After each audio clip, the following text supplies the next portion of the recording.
by a pitch from the Dodgers. Zach Greinke provoking a big-time bench-clearing Donnybrook.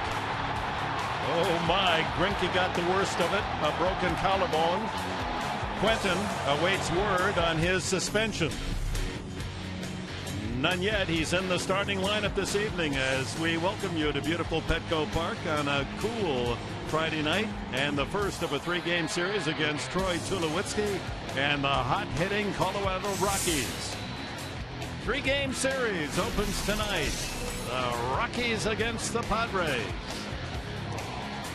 And good evening, everyone. Along with Mark Grant, Dick Enberg, pleased you're here. The dust still swirling around the incident last night, and the suspension for Carlos Quentin will come down at any time, maybe even tonight.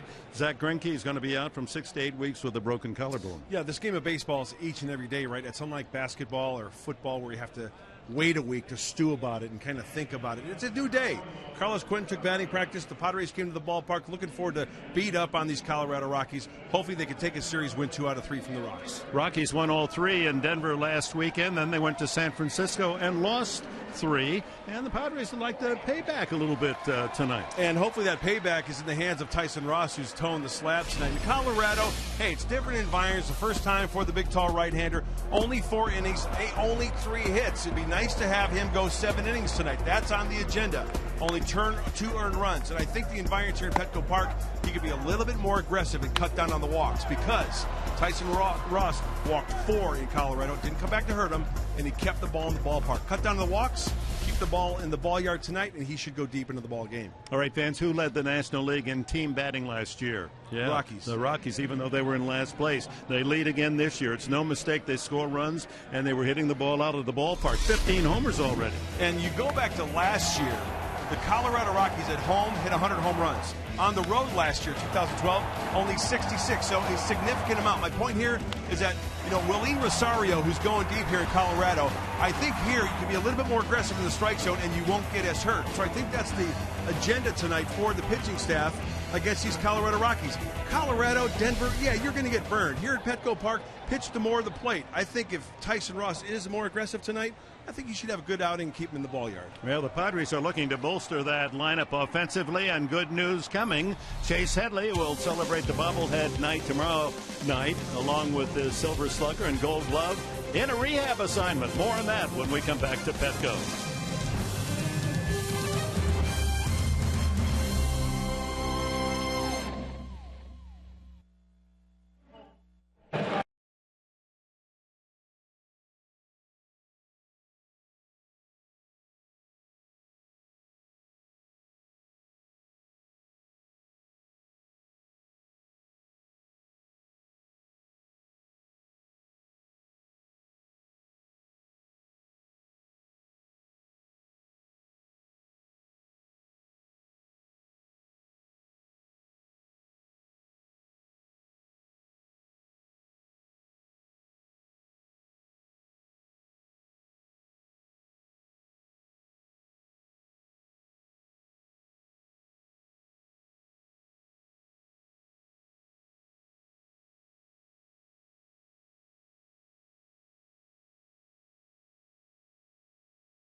take on the Rockies tonight, and the countdown continues for Chase Headley as he takes a big step forward in his return to the field in a rehab assignment beginning tonight in Lake Elsinore. Buddy Black said he will DH, and then they'll check out and see how he feels.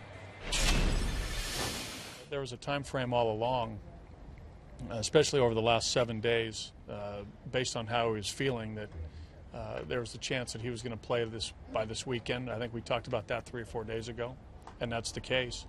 And then it's just a matter of him getting his at-bats and how he feels playing. You know, his timing, you know, his legs underneath him, all the things you need to get ready to play a baseball game.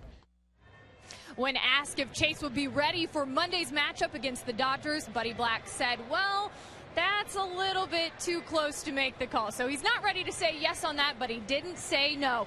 Coming up next, Tyson Ross getting ready to face off against John Garland here at Petco Park on Friday evening. More on the matchup when we return.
How about that 3-game series with the Dodgers, including opening day?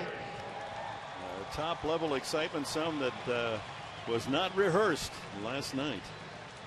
And again, rumors are that we may hear before the evening what the suspension penalty will be for Carlos Quentin. As soon as we get it, of course, we'll share it with you. Let's go now to tonight's Colorado Rockies lineup, brought to you by Hyundai. And these are the hitters: Fowler, Rutledge, Gonzalez, Tulowitzki in the cleanup spot, Kadire, the veteran Helton, the young, powerful hitting catcher Rosario, Nelson, and former Padre right-hander John Garland.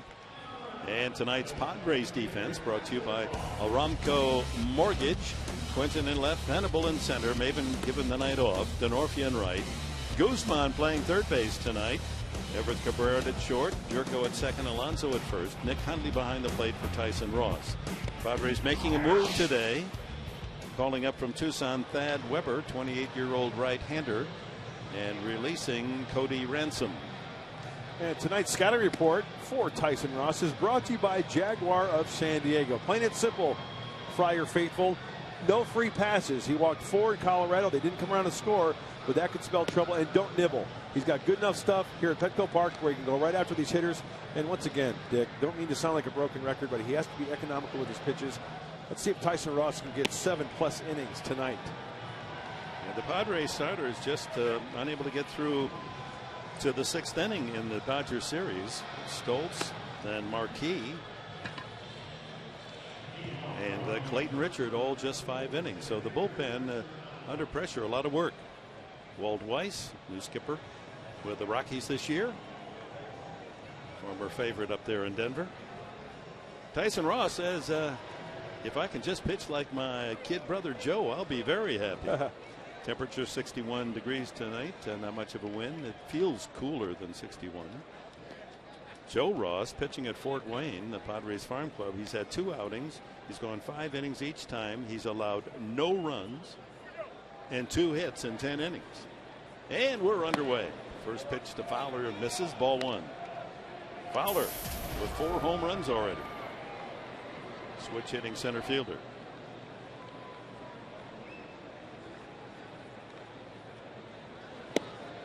Two and 0. So the Padres as a team through 9 games have hit just 3 home runs. The Rockies have 4 different players in the lineup with 3 home runs tonight.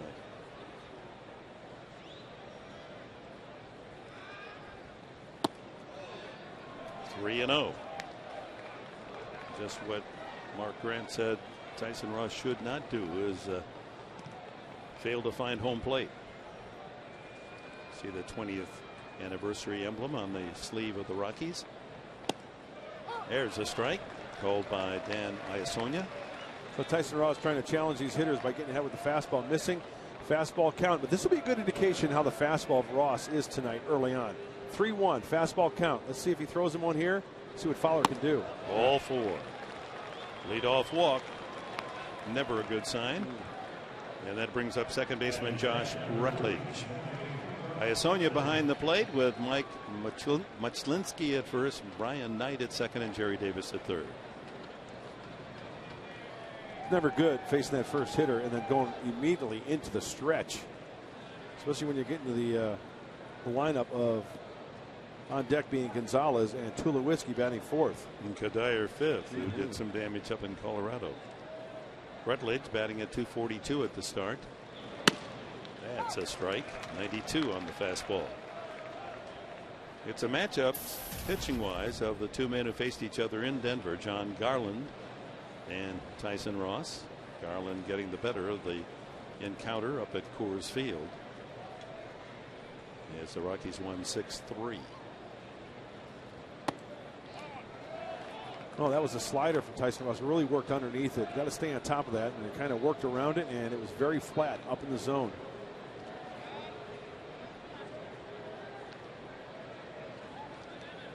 Who's going to be the first starter to break 5 innings?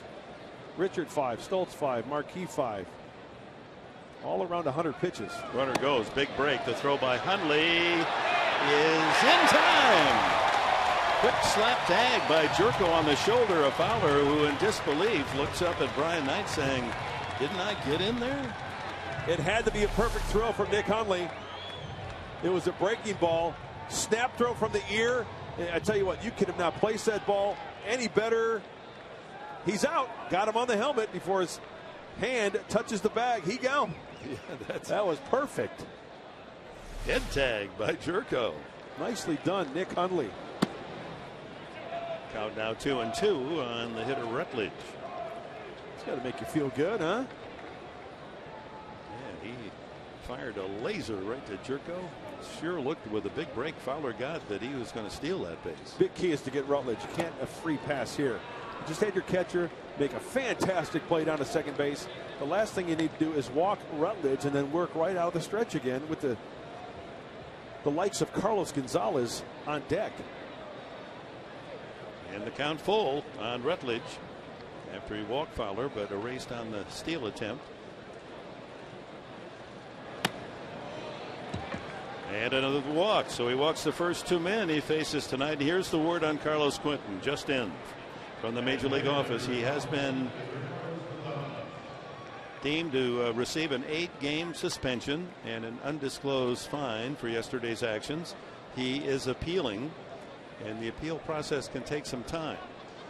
In some ways, that may not be a good thing, because if the appeal goes over the weekend, then Quentin would go to Los Angeles for the 3-game series starting Monday. And I don't think anyone feels it's a good idea for Quentin to go to Los Angeles. It's going to be interesting to see what happens. And the thing is, regardless if it's Monday, Tuesday, Wednesday, or later in the season. Oh, slap foul down the left field line and barely foul. Strike one. As I was saying, you know, the Padres play the Dodgers. They go up there 3 times, right? So eventually Carlos Quentin's going to be in the lineup playing the Dodgers, regardless if it's at home. Yeah, but this heat's still on. I mean, right. It's too close to what happened last night, and the emotions up there. And something like that's going to linger for a long time well. No, they're not going to forget, just as Quentin didn't forget what happened in the American League when Greinke dusted him. Carlos Gonzalez with a long shot to left field, just missed. This one chopped over the head of first baseman Alonso, and that'll send Rutledge on his way to third, and Gargo goes to second, and that's a leg double. Just a high hopper that finds the right field side over the head of Alonso, and Gonzalez running out of the batter's box turns that into a double. Well, the velocity of Tyson Ross, the swing of Carlos Gonzalez, you top a baseball out in front of home plate. Watch this. Right off the dirt, over the head, Super Bowl effect. Everybody's up and running. Did you see Carlos Gonzalez? Before he got to first base, about maybe 2 or 3 strides, he did a flash look down to second base to see if there was anybody covering. He had 2 in the back of his mind as soon as that ball got to right field and had that flash look. That's heads-up base running right there. That's the proverbial stretch a single into a double. Yep. With Rutledge at third, 1 out, Tulowitzki checks in at 345. Like Gonzalez, 3 home runs. Ooh, saving a run is Hundley. So the 2 walks, 1 erased on the steal attempt, but the other stands at third base. Got to be on your toes. Nick Hundley did not have enough time to switch his body, slide his body to the right to try to frame that one off the chest. A nice backhand. Luckily, it found the glove of Nick Hundley. Saved a run. Infield back. We'll trade it out for a run. Way outside again. Looks like he's working. I know it's early. 14 pitches, now 15. The last couple of sliders I've seen from Tyson Ross is he's working around the baseball. Further news on the suspension. Jerry Hairston, who came off the bench after the first skirmish was resolved and started another 1-game suspension for the Dodgers. He too will appeal. 2-1. Dick, I mentioned a couple times Tyson Ross working around the slider. When he's on, he's a high 3/4, and he'll stay on top of the ball this way and throw the slider like that. The last couple ones, he kind of dropped the elbow a little bit and working around it this way. So what does that do? It flattens it out. He's not getting that good tilt like he does when he stays on top. So keep an eye on that arm angle, working downhill on that slider. 2-1. Tulowitzki takes it low. Ross struggling with his control early. 2 walks, and now falls behind the cleanup hitter 3-1 with Michael Kadire on deck.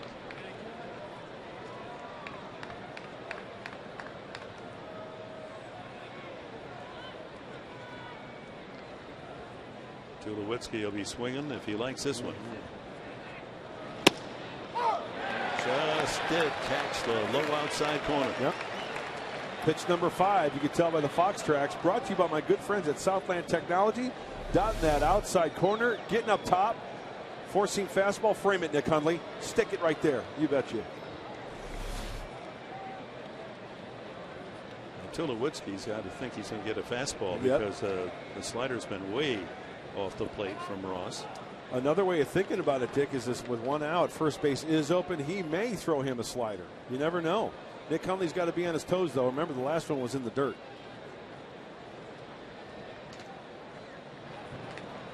He does have that luxury of the first base being open. That's going to be a tough play. And Cabrera can't do anything with that slow chopper as the run scores. It's 1-0 on the infield hit. Tulowitzki almost hit the runner Gonzalez coming from second to third. Yeah, I think Carlos Gonzalez did a nice job of trying to screen Everett Cabrera. See if he times it. See how he's kind of slowing up a little bit and then just beating it in time. That's a dangerous play. If it hits the runner, he's out. He timed it perfectly. But I think it wasn't the screening of Cabrera that did not allow him to make the play. It was a slow chopper. Right. And Tulowitzki was going to beat that out. 9th RBI for Tulowitzki. Rutledge, who had walked, scored. Gonzalez moves to third. Still only one out for Michael Kadire. Had a big home run in the series in Denver.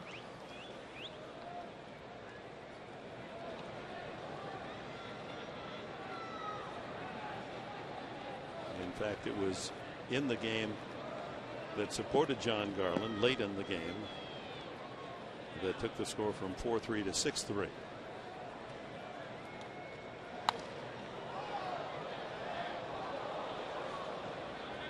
Runs pretty well for a big man.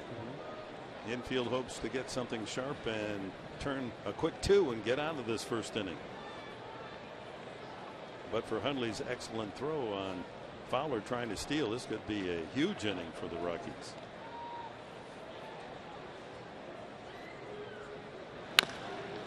Pulled foul. That's the second ball to get around the home plate area, taking a huge kangaroo bounce. You got to be careful to Kadire, and you're absolutely right, Dick, with that hard ground on home plate. That's why if you're a two-seam fastball pitcher, you're going to get burned a few times with those hard hit balls out in front of home plate. Kadire can turn on a fastball now.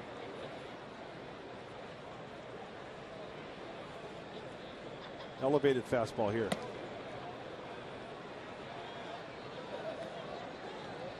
A ball, 2 strikes on Kadire. Todd Helton on deck. Delivering with men in scoring position. As you saw, 3 for 6, and there's the veteran Helton. The one Rocky off to a slow start, getting under 100.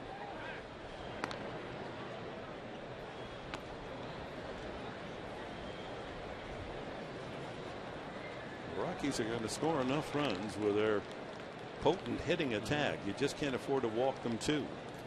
And already a walk has come around to score.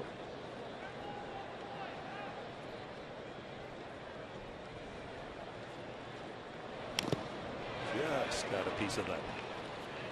Changeup. We were talking to Darren Balsey in spring training, and the 95-mile-an-hour fastball from Tyson Ross, the tight biting slider, but he said, hey, keep an eye on the changeup, trying to refine that pitch. That's going to help in the repertoire of Tyson Ross, as the left-hander manager Buddy Black flashing some signs to Nick Hundley. Rockies at the corners, 1 out here in the first, a run home.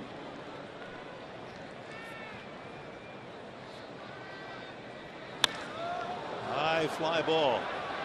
That might be deep enough. We'll see. And almost too shallow, and Venable unable to make the play. Gonzalez scores. Tulowitzki to second. It's 2-0. Well, Venable started slowly as if that ball was going to be almost to him, and then he put his foot on the accelerator, tried to race in, and by the time he got there, it had fallen in. And he's as disappointed as you can be. Take a bite right out of the glove. He's frustrated whether he was fooled by the Michael Kadire swing, whether he didn't pick the ball off the bat. That ball hung up there for a long time. Well, catchable ball.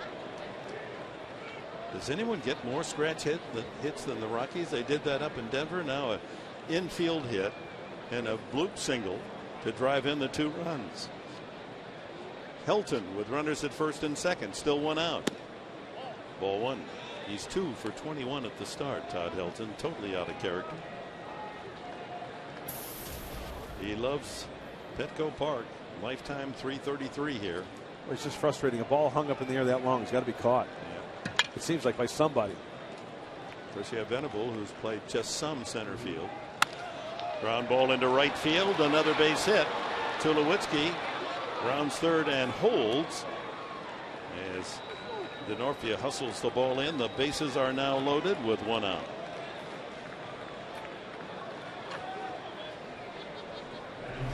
The Rockies exploding early. Looked like a 2-seamer You know, Todd Helton's one of those hitters. You know, before this at bat, was he hitting 095? Yeah. But he takes each at bat like it's his last, and like he's hitting 350. Does not give up at bats. Very intense. Pulled that one just enough to get it through the hole. Denorfia charging it like an infielder and able to get his throw quickly in. Tulowitzki then checks at third. So he's at third. Kadire at second. Helton at first. One out to Relene Rosario. This young man catcher can hit with power. 3 home runs already. Led all major league catchers home runs last year. 28. He's a middle in power hitter. And he loves the fastball middle in.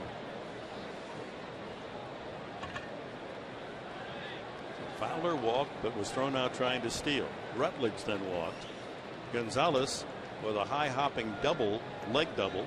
Infield scratch hit for Tulowitzki to drive in a run. Kadire a bloop single drives in a run.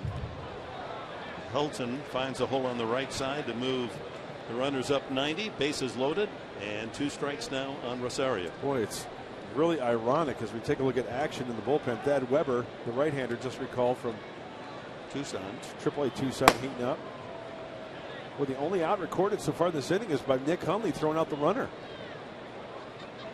6 straight men reaching base safely with 2 walks and 4 consecutive hits.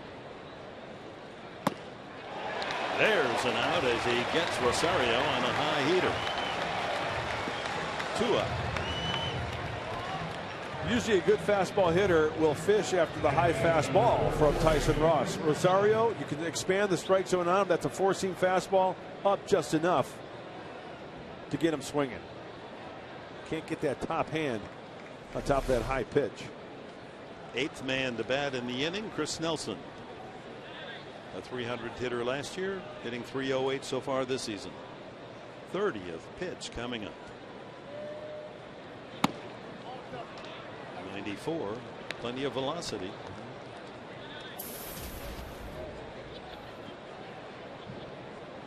Former #1 draft pick.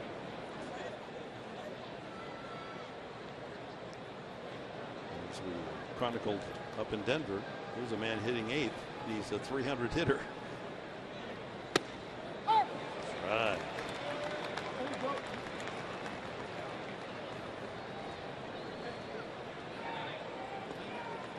Nelson, a big fan of former Padre Miguel Tejada. Miguel Tejada. His idol.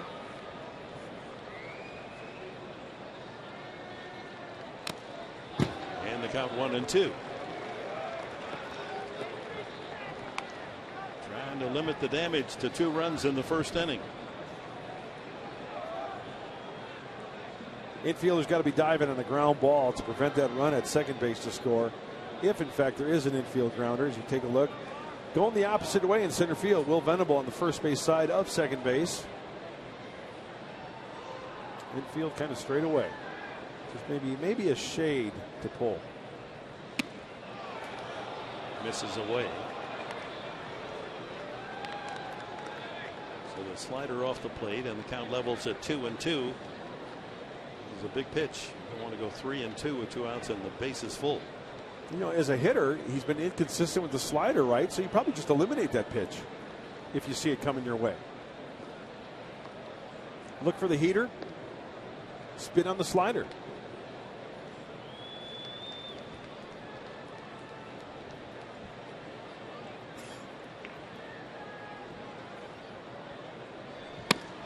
Struck him out. 93-mile-an-hour strike. 34 pitches to retire the Rockies. They scored 2, and here come the Padres.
This Padres lineup brought to you by Toyota.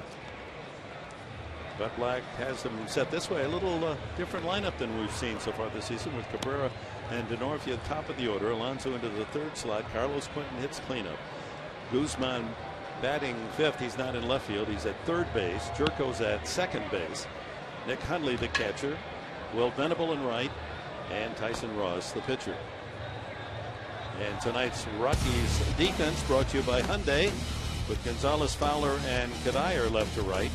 Around the horn, Nelson, Tulowitzki, Rutledge, and Helton. Rosario will handle the pitches of John Garland. Well, against John Garland, what do? You look for the fastball and you try to crush it and get the slider up from John Garland. The velocity isn't going to be mid-90s, so there's not a lot of room for error with John Garland. He has really got to be on the corners, and we know from seeing him, he's a pitcher that has a tendency to nibble on the corners to try to get the opposing hitters out. Everett Cabrera, 8 for 34 at the start. Had a hit taken away from him last night on a bunt that appeared to be a legitimate bunt single, but ruled an error. Looking for his first RBI of the year. Got a couple of stolen bases, but not a lot of opportunities, and they're keeping a very close eye on him. And Cabrera's success as the National League leader last year in steals rewarded and honored tonight before the game, as he received the Lou Brock Award as the National League's stolen base champion, and also a fine surf board that, much like the one Padres gave to Chipper Jones on his retirement. Another ground ball. Tulowitzki there to throw him out. Lots of ground outs by Cabrera. Can't seem to find the holes. Well, we mentioned that John Garland throws the fastball, slider, a curveball, and a changeup. He will also cut the fastball in to lefties, away to righties. Avoiding the sweet spot. You might see some broken bats and some weak rounders on the infield. In the game in Denver against Tyson Ross, he went 6 innings, allowed 2 runs and 5 hits. Walked 2, struck out 2 to pick up the win. Denorfia takes ball 1. The Padres' top hitter at 450.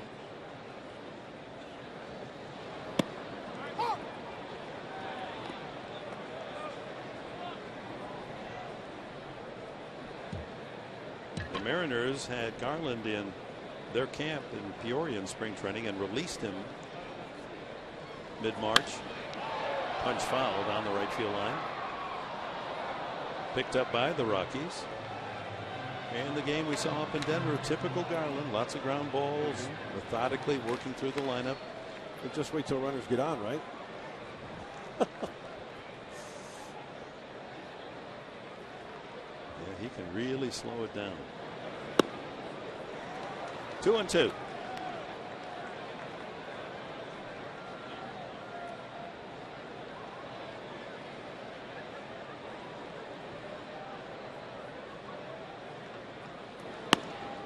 Three balls and 2 strikes to Denorfia, who has a 7-game hitting streak. Hit safely in all games he's played this year. Alonso next.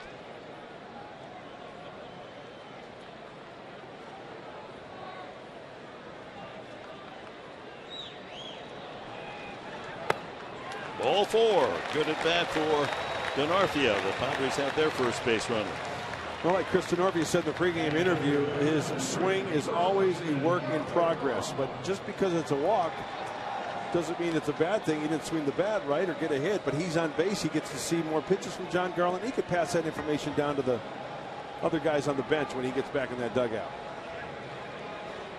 Alonso, a couple of hits last night and an RBI, raising his average up to 294.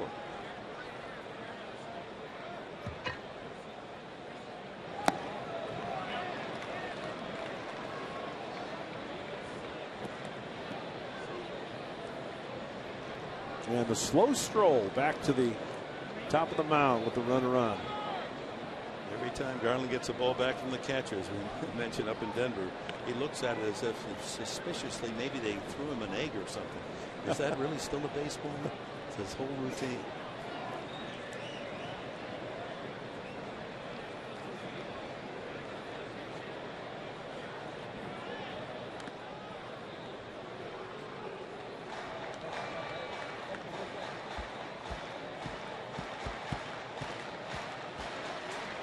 Does move slowly. He's the human snooze button on your alarm clock. Yeah. He'll wake you up with a pitch, and then another 5 minutes. You hit the snooze. Be nice to see Yonder Alonso wake up this crowd, get them up out of their chairs.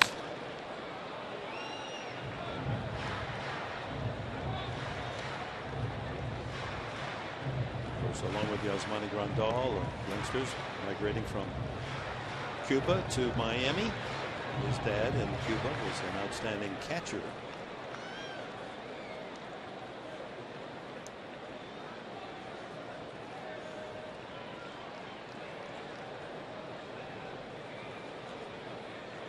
Two 2-0 Rockies. We're in the bottom of the first. Denorfia aboard on a walk.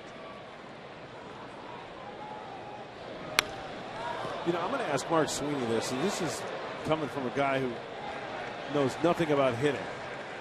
If I'm a hitter against Garland, and I know hitters go through their own routine, but if I'm a hitter against John Garland or a pitcher like John Garland, I'm going to get back in that box quickly, get prepared, and then put the pressure on the umpire to speed it up for Garland.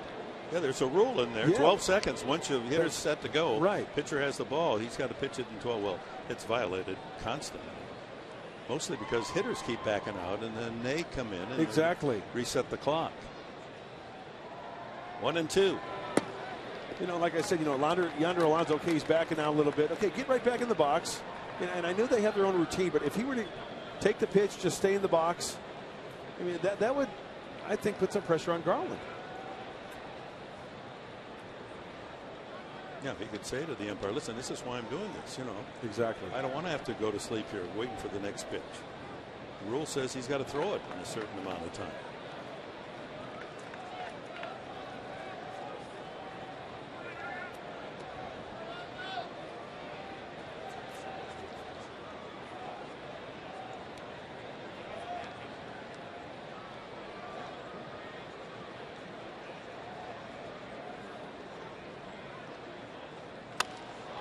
Hit well, but hooking foul down the right field line. Nice play. That was a screamer coming into the lower deck.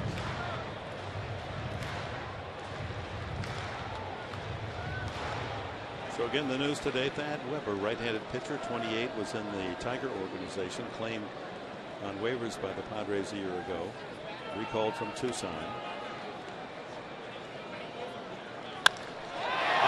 Deep drive to right center field. That ball is clubbed deep and is gone over the center field fence, and Yonder Alonso ties it at 2.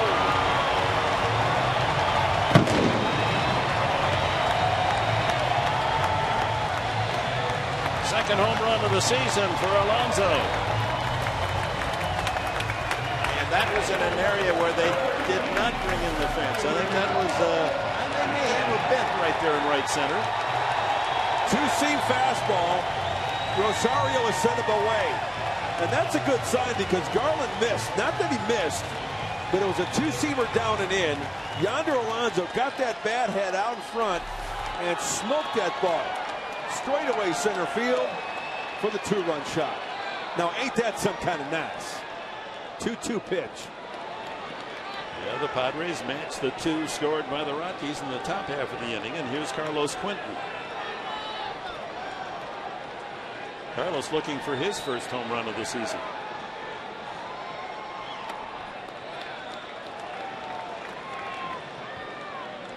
He's faced Garland 4 at-bats with 3 hits, 2 of them doubles.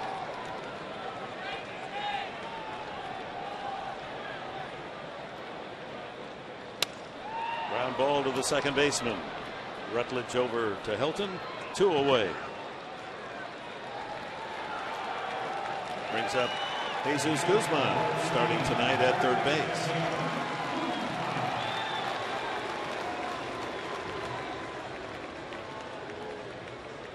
Guzman, 2 for 9, used primarily as a late inning replacement and pinch hitter. Lifetime against the Rockies. Ignore that 222 average, 2 for 9 this year. He's hitting 361 lifetime against Colorado.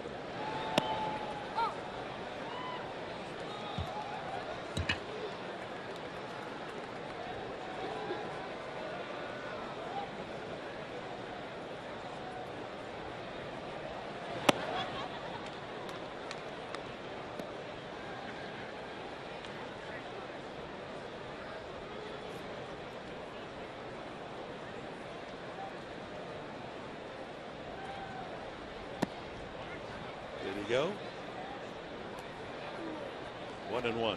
I love the conversation on the bench after a home run. Hey, where was the pitch? What was the pitch? What did you see? What was the pattern? Yeah, it's a nail biter, but I got him. I'd really like to see him turn on that two-seam fastball on the inside part of the plate. So DeNorfia's walk, and he scores on Alonso's home run. And the count works to 3-1. Guzman with Jed Jerko on deck.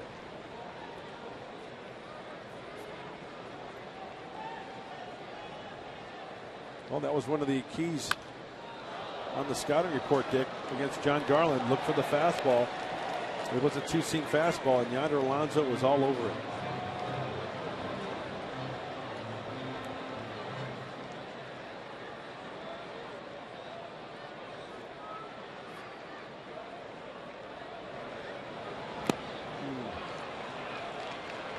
Foul tip, strike 3.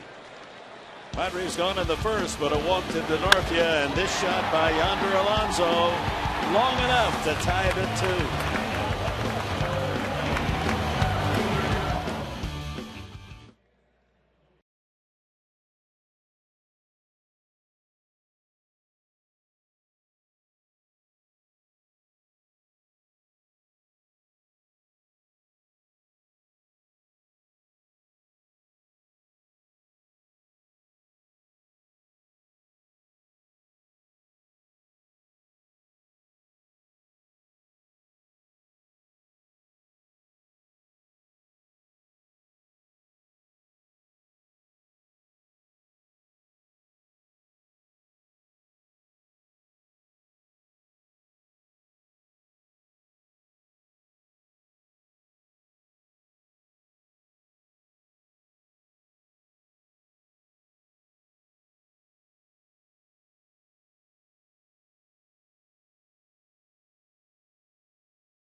Ties things up for the Padres 2-2.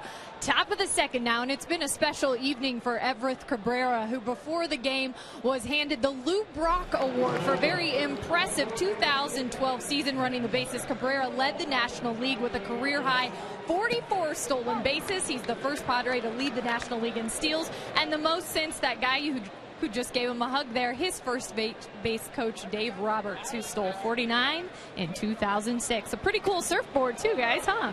It is indeed, and the Padres will make that a part of the award to any player who leads the league or the major leagues in the category. So he gets the surfboard for the stolen bases, just as Chase Headley received one for leading the National League in RBI. That's quite an accomplishment. Congratulations to Everth. That's awesome. Well, now it's time for Tyson Ross to bounce back. Quick inning here. John Garland, the pitcher, then the top of the order, Fowler and Rutledge.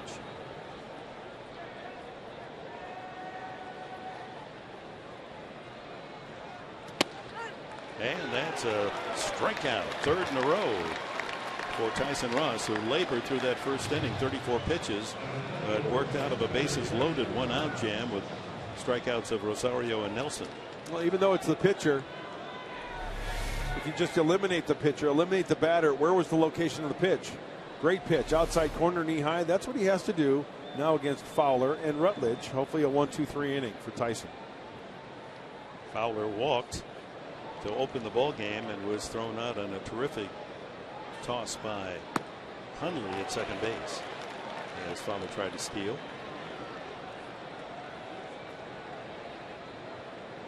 And thank goodness he was thrown out.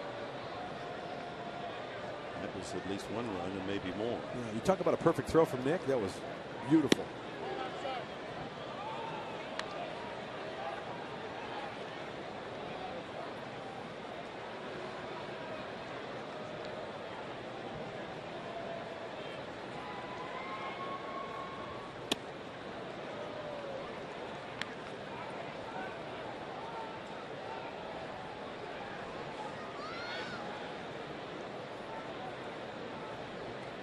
Fowler has a shoe fetish.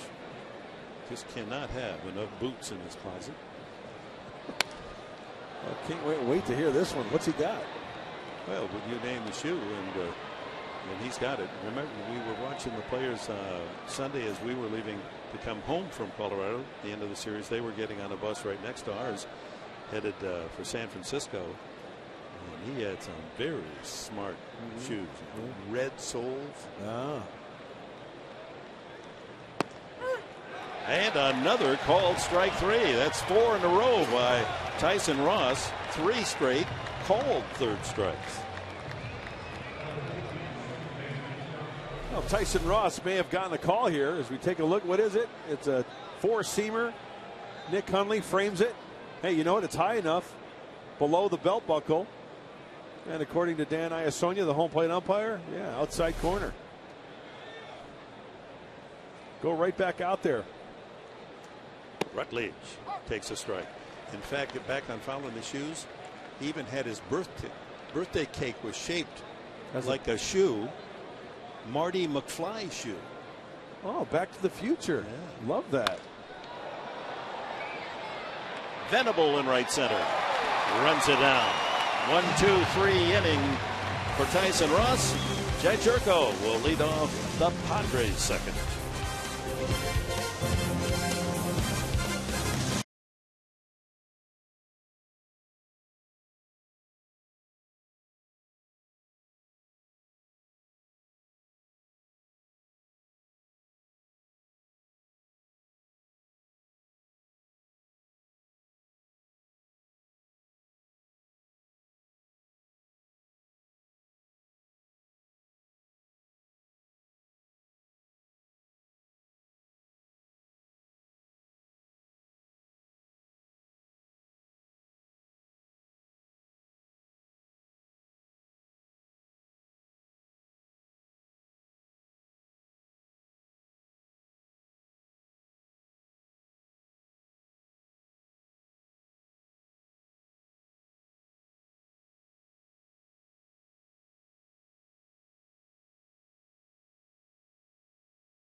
Tied at 2, bottom of the second. It's time for the AT&T Twitter poll question for tonight. Who is your favorite base stealer of all time? This is a good one. Ricky Henderson, Lou Brock, Tim Raines, or Vince Coleman. Some speedsters. So, for instance, if you want Ricky Henderson, you want to vote for Ricky, it's hashtag SBRicky. If you want Lou Brock, hashtag SBLou. The same for Tim Raines and Vince Coleman. Will be back later with the results. And kind of the theme with Everett Cabrera receiving the Lou Brock Award tonight. Yeah, there's Will Venable is on a consecutive string of 18 straight steals himself.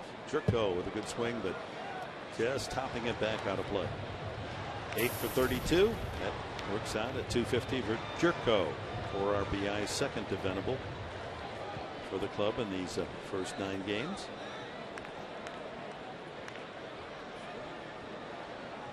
Okay, Mr. Enberg, I've got a question for you. You're the professor, you know, and you're my lifeline.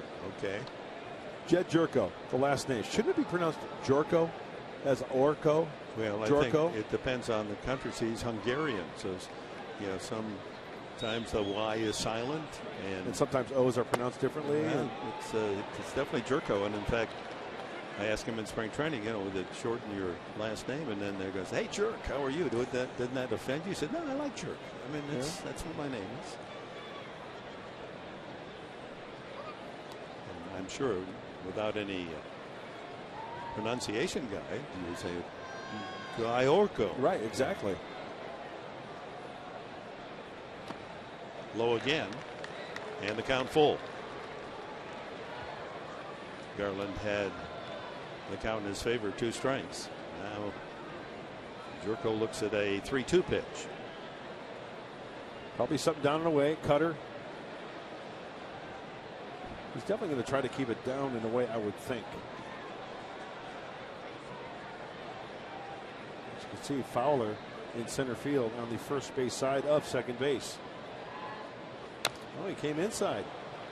And you could also see Fowler with his hands on his hips, and it's tough to play defense behind a man who works so slowly. Remember last year with Rafael Betancourt? Oh, the snail, yeah. He's out there in the bullpen, but he's fast compared to Garland tonight. Struck him out. Still got a good fastball.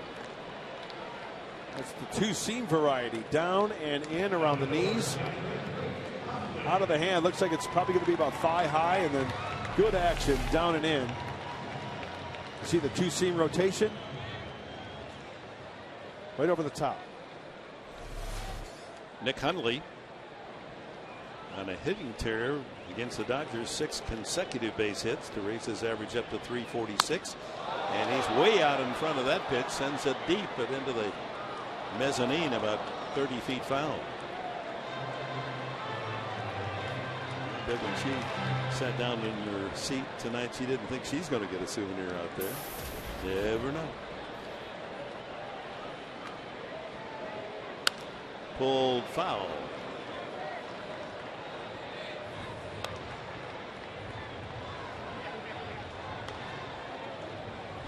The guy in the red coat thought he was going to get the souvenir. He was in second place. Oh, I've got faith. He's going to get one tonight.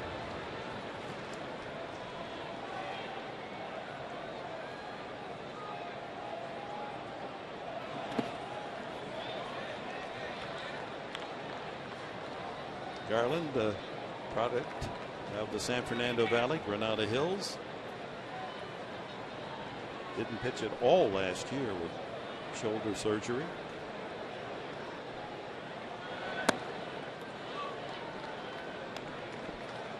He's going deep in a lot of counts as well.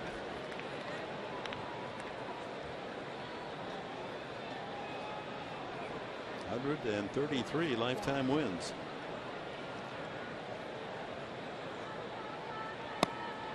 And another full count. Likes to nibble, huh? Cutters, 2-seamers, occasional breaking ball.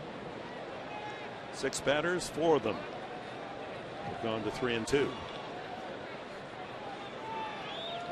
Maybe we should dub John Garland to count, full count. That ball hit high in the air to left field, but not deep enough. Gonzalez is under it. Oh, Hundley just missed it. 2 away. That ball was up there. Maybe just down front just a little bit, or underneath just a little bit. Brings up Venable, batting in the 8th spot tonight. Boy, there's such a fine line. take a look out of the hand. That's a hanging slider. Maybe out in front just a little bit. And just a tad. Yeah, you can see Nick kind of reaching for it, not really staying back on it. And that's all it takes, just a little bit out in front of it to catch it.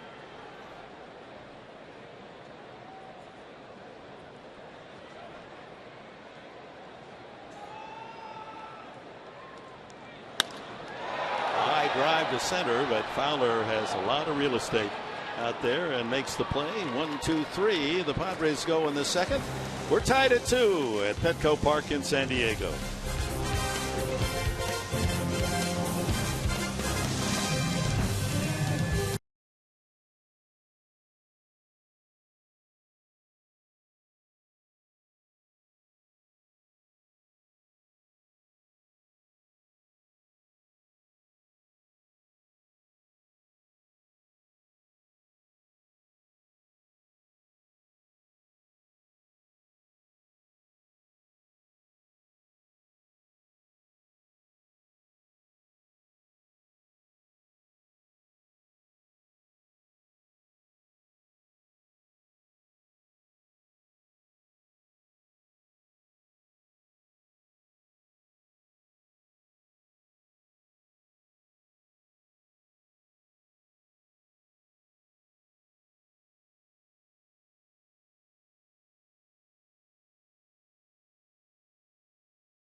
The Padres and Rockies are tied at 2.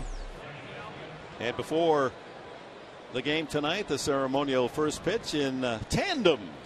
The two new members of the San Diego Chargers organization, General Manager Tom Telesco on the left and new coach Mike McCoy on the right. And they're kind enough to spend this first part of the third inning with us, coach and GM.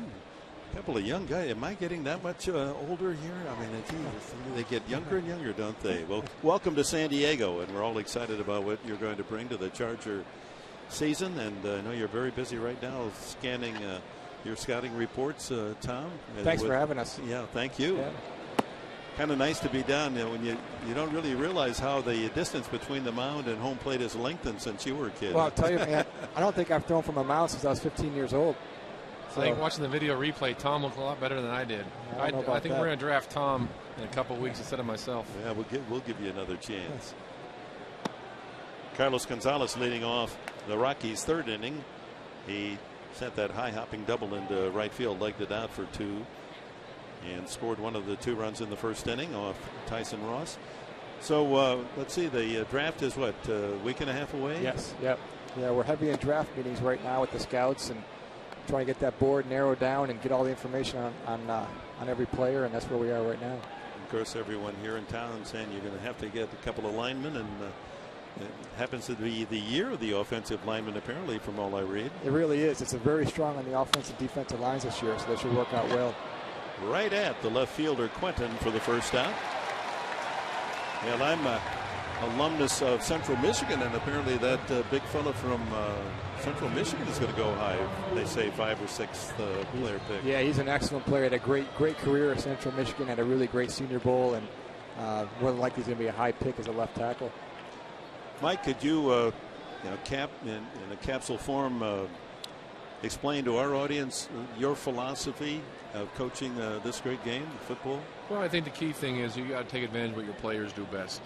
When we were in Denver the last couple of years, whether it was Kyle Orton, Tim Tebow, or Peyton Manning, you got to adjust to the players you have on the football team. And I think Whenever you do that and the players believe in what you're doing, you've got a good chance to win the game. So you go from Peyton Manning to Phillip Rivers. Those are two pretty good quarterbacks. Huh? Very fortunate. You know, when you pick a team and you move, become a head coach somewhere or general manager, you always want to go somewhere that's got a franchise quarterback, and he's one of the best in the business. So we're very fortunate to be here with him. Haven't coached the game yet, but certainly there have been some incidents in your time here in San Diego where, as a head coach, the responsibilities suddenly are much heavier than when you're an assistant. Now you got to work. You got to do everything. You know, everything that comes up from the day-to-day operations of the organization, the way you're going to run meetings, the way you're going to feed the players, and everything. You know, we put a new practice field in the outside and everything, so it's been nice. Tulowitzki with that ground ball to third, running pretty well. He's been favoring that groin injury from last year, but ran hard on that one. 2 away, and Michael Kadyr's the batter. RBI single the first time up. You're not going to give us any clues as to what might fold you in that. What the first pick is? What, about 13? We're at 11. 11. Yeah, and the good thing is we'll have a player there that we like, that we know can come in and play at 11, and then we'll see what happens. You never know on draft day who may fall, whether you trade back or trade forward. But we know one thing: if we have to stay at 11, there's going to be a really good player at that spot. So we're in a lucky spot in the draft right now. So you have it all arranged. If it fell exactly as you have it figured to be, the number 11 or any of the players above 11, you'd be happy with. Be very happy. Yeah. Yep.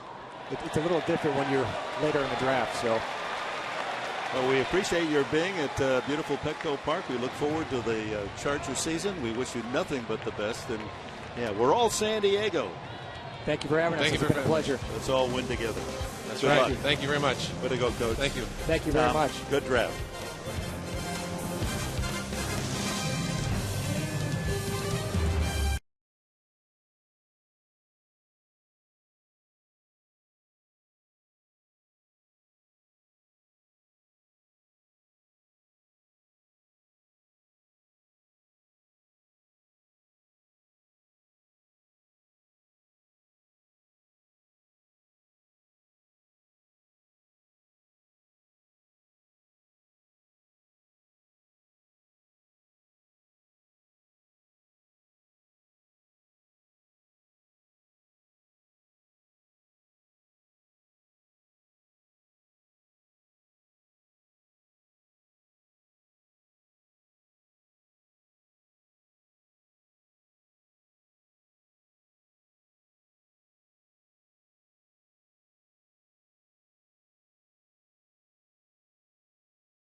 Baseball on Fox Sports San Diego is brought to you by Petco, where the healthy pets go, and by Farmers Insurance. Contact your local agent at 888-96-FARMERS. Last of the third, John Garland working to pitcher Tyson Ross for a strike. Ross getting his act together after the trouble in the first inning and retiring the last 8 men in a row. Garland giving up only 1 hit, but a 2-run homer it was from Yonder Alonso. Ross 0 for 2 as a hitter so far. Dick, one word to describe Coach Mike McCoy: intense. The season is a long way off. Oh, man. Good rip, but down he goes. 3rd strikeout for Garland. And what's hard to believe, it finally occurred to me how old I am getting, because Coach McCoy and Tom Telesco, the general manager, are only 40 years old. Well, that's what I looked at him at first and I said, we're accustomed, even as a kid, as a coach, your coach was this giant of a man, like a second father. And then you always think of coaches and general managers, executives, as being older than you. And then you look down and you said, damn, can I buy a soda, son? Oh, we wish him luck. Oh, they're going to be fine. There's the drag bunt and the throw by Helton, and that, oh, watch out! Rutledge and Cabrera collide. Unfortunately, no one injured on that play. And does Todd Helton make a terrific Gold Glove play to get Cabrera?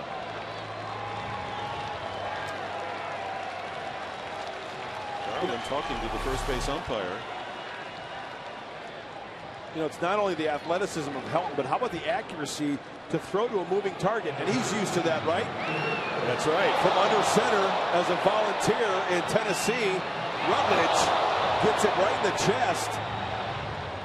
You know what? Everybody's doing their job there. Cabrera's trying to beat it out. Rutledge is covering. And that could have been much more nastier. Rutledge was trying to get off the field to play. His momentum taking him that way, and Cabrera really didn't know which way to go, so he was kind of peeling off to the right. That was a major league collision. Those coaches would have liked the way that. Yeah, now that's how we're going to hit here with the Chargers. 2 out to Chris Denorfia. He walked the first time, and it paid off because Alonso followed with the home run to center field.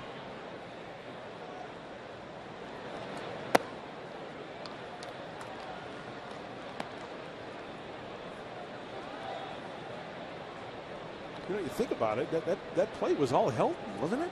I mean, that was a terrific play. When he threw almost blindly and threw a bullet to Rutledge. He had to catch that baseball. He spun towards his glove side and then throws a dart as he spins, a pirouette, to fire that strike to the moving target, Josh Rutledge. How about that play, Mike? Well, Sweeney? you know what, guys, just going down here and playing with Todd Helton, very aggressive on the bunts, and that's already predetermined. Two-hopper to Tulowitzki, and it's a 1-2-3 inning for John Garland. We've completed 3 at Petco Park. Padres 2, Rockies 2.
Marquee, let's talk about the baseball game. Because you know he's not throwing at you 3-2 in a 2-1 game. That's zero understanding of the game of baseball. He shouldn't play a game until Greinke can pitch. I've been hit by many pitches in my career. I think you guys know that. I can tell you I've never responded in that fashion. And he has been hit more than his share, 116 times, and charged the mound last night. And there was bad blood between Zach Greinke and Carlos Quentin. That goes back to when Greinke was at Kansas City and Carlos with the White Sox. And some would argue that there might have been some purpose in hitting him on a 3-2 pitch. There's a lot of philosophies that when people look at that situation. And you know what? You hate to see that. But on the other hand, it makes for great baseball conversation to find out what other people. But the only people who really know are Carlos Quentin, Zach Greinke, and that's about all we can say about that, right? Well, he didn't charge the mound with an idea. You know what? I'm going to go out there and break his collarbone. There was no intent there. He went out there as a man to say, "Hey, I don't want you to throw up and in on me anymore." And it goes back for several years, and that they brood on that, and it foments. 2 balls, 2 strikes. Todd Helton. And a ground ball up the middle. Cabrera positioned well. Drops the ball, picks it up, and still has time to throw him out. That's 9 in a row now. Retired by Tyson Ross. Let's go back to 09 and this pitch from Greinke. Boy, that is a pitch you don't forget how close that came to your head. And then the next pitch, Greinke. And Carlos starts after him there. And the Kansas City catcher and the umpire guide him toward first base. As you saw last night, he started, hesitated, then Greinke threw his glove down and said something to him, and that really triggered the bull rush by Quentin, a former high school linebacker. And Greinke unwisely took the blow on his shoulder. He didn't try to dance around it or run to second base. He paid the price, and he'll be out 6 to 8 weeks. They say it's going to require surgery. And if you're just joining us, Carlos Quentin now knows that he will be suspended 8 games. There will be an appeal. And now that they know the penalty, there may be some other reconsidering. And here is what led to the suspension. Well, that wasn't as high as the head. So he started, and then Greinke said something to him. And who knows how much damage was done with 1,000 pounds of humanity on top of you. That may have exacerbated whatever injury to that clavicle. And no one wants to see any player injured. No. In baseball, fights are usually so benign. You know, I was talking to even some fans who are big Padre fans and know the game of baseball and know a lot about Zach Greinke that were saying that, you know what? The kid's got too good a control to be throwing a ball like that. And that, that's another argument you could look at and say, okay, well, maybe. Yeah, there's someone who say, hey, wait, you got one player in the lineup that can beat you with one swing, can hit it out, and it's Carlos Quentin. You're already at 3-2. But if you make a mistake, he might homer. If you're going to walk him, why walk him? Hit him. And down goes Rosario for the second time. And Tyson Ross, after that rough first inning, mowing them down 10 straight. He looks very smooth with his delivery. You see the pitch count by inning. Getting on top of that slider. Great rotation. Right over the top. And Rosario, he knows, Tyson Ross said he loves the fastball, right? So I'm going to put a wrinkle in it, and he goes down swinging. Boy, that was a bad swing and miss by Rosario. Another slider for a strike. Chris Nelson took a third strike his first time. So after walking the first 2 men he faced in the first inning, Tyson Ross settling down. Did give up a couple of runs, but they were scratch hits. Now has struck out 5. And he's finding the strike zone. Boy, significant difference, huh? At home, opponents only hitting 253 on the road, above 300 at 323. Those numbers accumulated, of course, at Oakland last year. He was the second-round pick of the A's 5 years ago out of the University of California, Berkeley.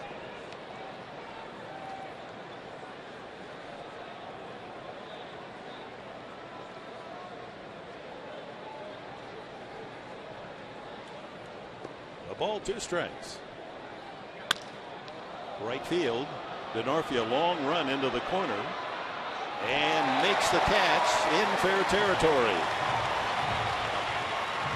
11 in a row for Tyson Ross. He's retired the side in order 3 straight innings. Yonder, the home run man, leads off the bottom half.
of course, throughout baseball. And that movie premiering today, the life story of Jackie Robinson. And with us is Dr. Michael Long. He's written a couple of books on Jackie Robinson, and his latest is Beyond Home Plate. Terrific read about, well, George Mitrovich had you as the City Club of San Diego speaker today, and George called Jackie Robinson the greatest athlete in the history of America for not only what he did on the field, but what he did for human rights after his baseball career. And that's where you've gone, beyond home plate. Absolutely. Robinson was a star on Baseball Diamond, as we all know, but he always considered his exploits beyond the Baseball Diamond to be the most important in his life, and that includes a big fight for civil rights throughout his life. I met Jackie about a year before he died. He was a guest on our TV show, Sports Challenge. Yeah. And to his last breath, he was fighting for dignity and civil rights and equality.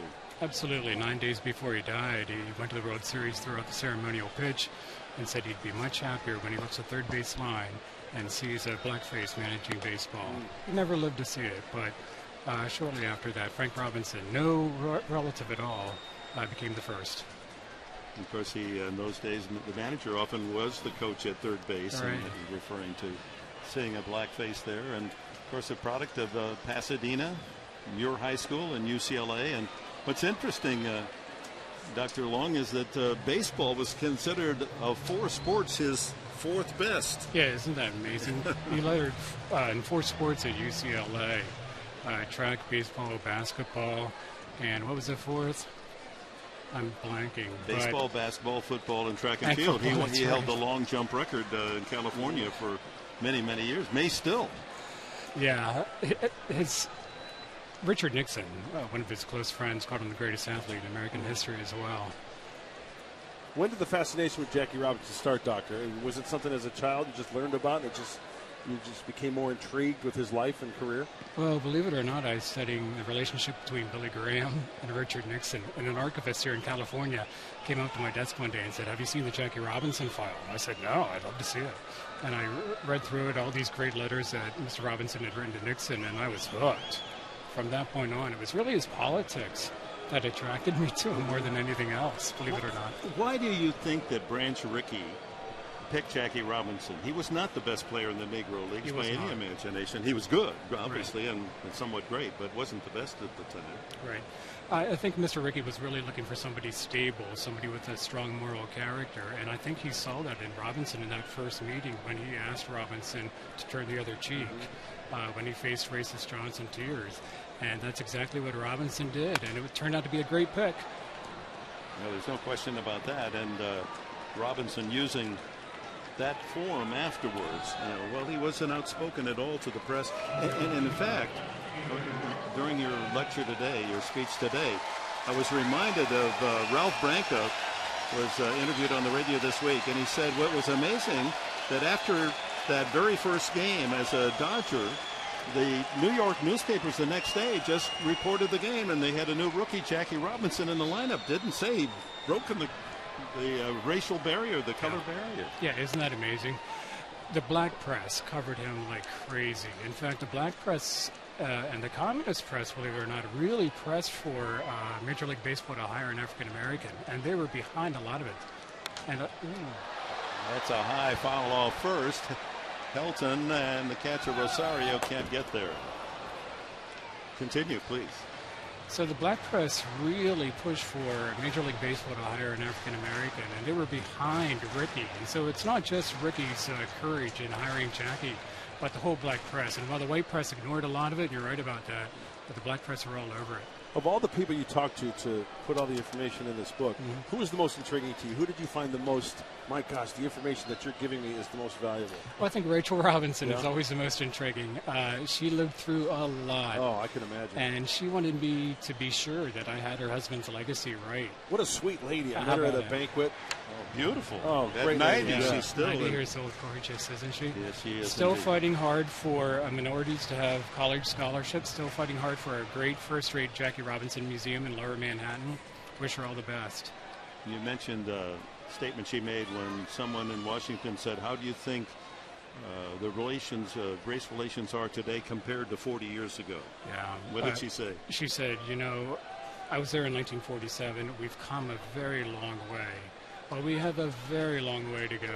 And that's Rachel and Jackie Robinson to the T. They would never, ever stop fighting for first-class citizenship, ever. Quinton out on strikes, 2 away, and just as Tyson Ross has retired 11 in a row, Garland now on a string of 10 consecutive outs. So you're going around the country and talking about your book. What's the agenda like for you, Doctor? I'm trying to. With the help of George Mitrovich here in San Diego, I've had a great invitation here. It's a great city. It's a beautiful night at the ballpark. But yeah, I'll be going to San Diego and Denver and Boston, Washington, D.C., New York. I'll be at the Smithsonian this coming Sunday. Hopefully seeing a lot of kids and getting them excited about Robinson. I think you make a great point, and I think kids should be more educated on the game of baseball and who really made a difference in the game. And of course, hands down, Jackie Robinson. It's something that should be taught. Yes, and he would go to the Harlem YMCA every Saturday morning and spend it with underprivileged kids. I did a radio show last week, and one of them called into the show and said, I'm a product of Robinson's legacy. And then he went through his rich career, and he said he attributed a lot of it to Robinson coming to the Harlem YMCA and just sitting down and spending time with him. Oh, what a great legacy. Because he had to be passive and turn the cheek, as you say, a lot of folks think that, and with that high-pitched voice, think that Jackie, after he left baseball, was, just kind of an easy-going guy. But he really had fire in the belly, didn't he? Oh, my goodness. I can't imagine anybody who was more aggressive than Robinson. Oh, look at that. Helton stretching and digging the ball out of the dirt on that ground ball off the bat of Jerko. Oh, he can handle the leather. Well, Dr. Michael Long, thank you for joining us. Good luck with the book. We all celebrate Jackie. Thanks, Jay. Thank you. Thanks. Appreciate it.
To tie in the first inning, a couple of scratch hits. That infield hit by Tulowitzki brought in 1 run.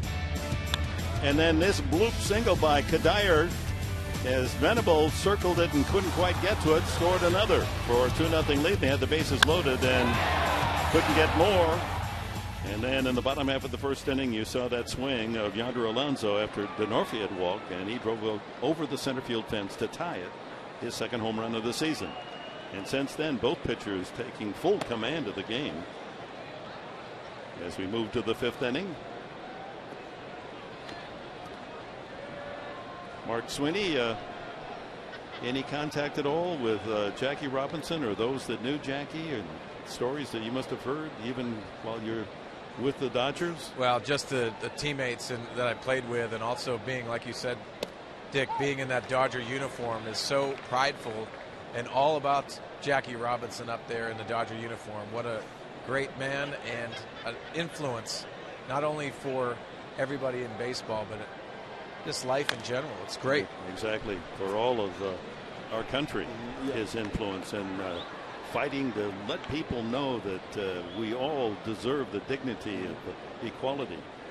You know, Mark and Dick, I had the pleasure when I was in high school, a senior. Mr. Don Newcomb came to my high school to speak, and he talked about Jackie Robinson. Yes, sir. And just what a great man, the Nuke. 6 strikeouts now for Tyson Ross. That's 12 straight retired. Top of the order, Dexter Fowler. And you can still see Mr. Don Newcomb at Dodger Stadium, dressed to the nines, always wearing a hat, and being an ambassador not only for the Los Angeles Dodgers, but also for baseball. But you know what that did for the Dodger organization? For decades, the Dodgers, every black baseball player in America, if they had their dream, who did they want to play for? Dodgers. Jackie's team, the Dodgers. So the Dodgers were able to sign so many good players that others tried to sign, but the Dodgers were first, and they wanted to follow in Jackie's footsteps. And part of the success of the Dodger organization, there's no question, part of this success is kids trying to follow the legacy of Jackie Robinson. Dexter Fowler has walked and struck out. High fly ball. He got a lot of that one. Venable going back, and it's gone. Just over the reach of Venable, and Fowler is homered against the Padres again. Circles the bases with his 5th of the year.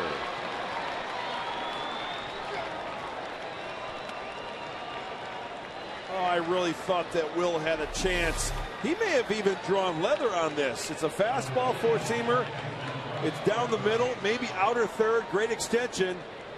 Will eyes it, and he got leather on it. He got leather on it. And he jumped a little too soon. He's starting to come down, Dick. Good call. You're right. You're absolutely right. Great rebounder at Princeton, and didn't quite time that one right. Of course, again, he's playing center field tonight and is not as familiar, as he's had trouble coming in on the ball. And the Will Venable, we know, will catch that ball 4 out of 5 times.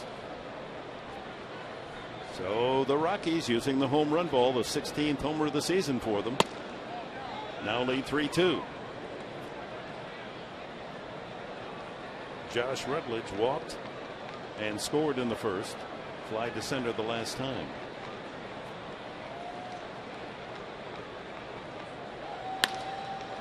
Fly ball to center. Right center, Denorfia and Venable. It's Venable. You know, I've never played the outfield before at this level, but I tell you, that's probably one of those plays that will just eat at Will Venable. You know, you're laying in bed at night, you're just all of a sudden, gosh, I should have had that ball. Yeah, man, that's a highlight. I should be home watching the late news and seeing a highlight catch. It was made to order. Yeah, it's not so much he should have made the catch, he could have made that catch. Fowler happy he didn't. And Gonzalez is the batter.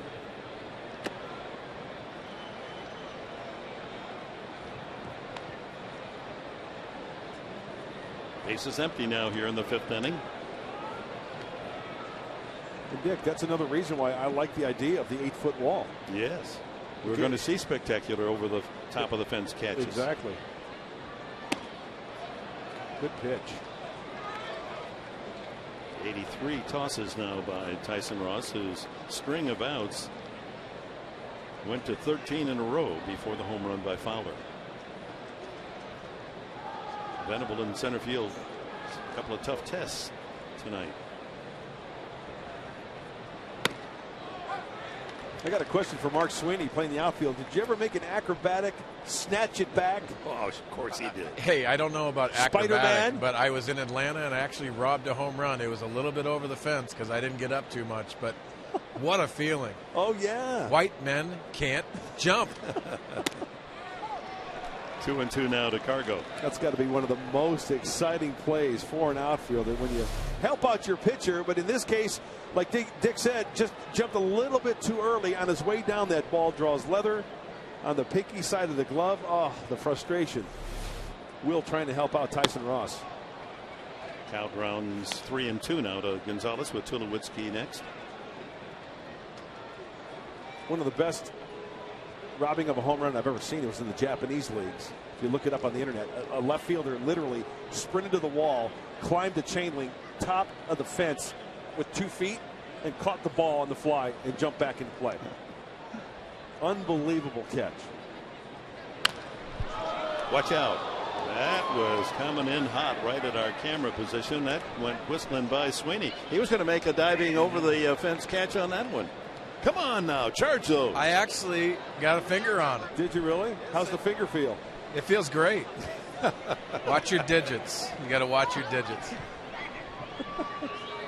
Well, the ball seems to find you, Sweeney. Every time we put you down there, you get a chance. What a feeling down here. Swung on a miss, strike 3. 7 strikeouts for Ross, but the damage done in the 5th. Fowler just long enough over the center field fence. Venable just shy of making a great catch, and it's Colorado leading 3-2.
So Dexter Fowler, with that home run, his 5th of the year, gives Colorado and John Garland the lead 3-2. Bottom of the 5th, the 7, 8, 9 hitters for the Padres. Huntley, Venable, and Ross scheduled. Workmanlike effort by the veteran John Garland, allowing only 2 hits. Huntley flied high to left field his first time.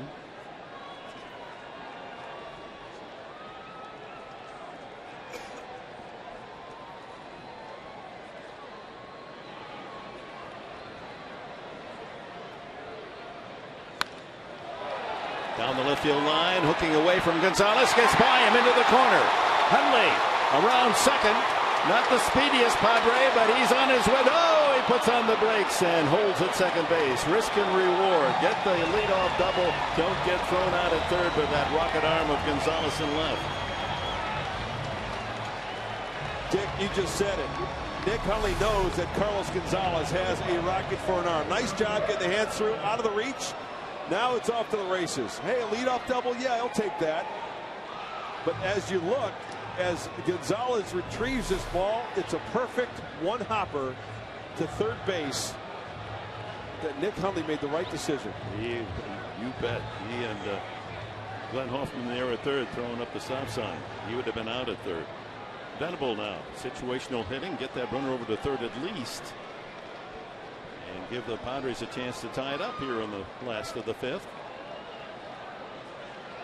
2 for 8 with runners in scoring position. Infield looking for a bunt and full swing on the off speed. Fly to center his first time. situation here, guys, with the pitcher on deck. You definitely want to move the runner, but you're also looking to drive him in here, especially Will Venable used to be in the top of the lineup. Hitting 8th tonight, and the pitcher due next. Pick off. Not a bad play. It's the daylight plays. Shortstop. Tulowitzki sneaking behind the runner, giving him the open glove. When the pitcher sees that open glove, you spin and throw. Daylight between the bag and the runner. Hence the name, the daylight play.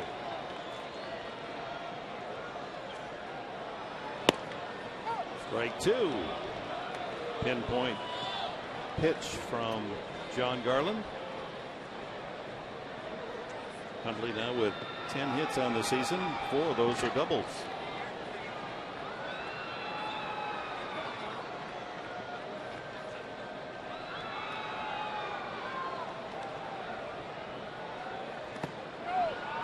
Down low and blocked by Rosario.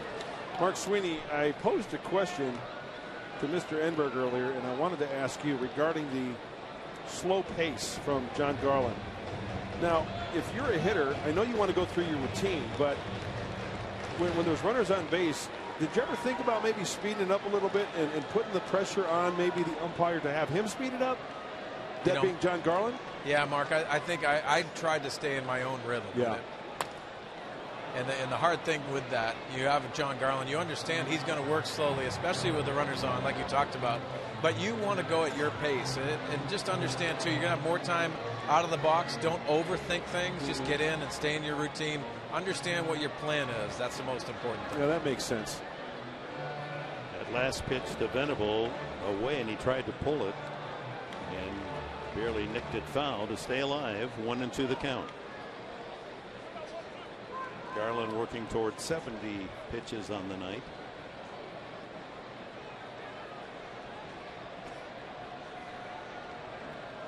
Tyson Ross on deck, but Anthony Bass is throwing in the bullpen.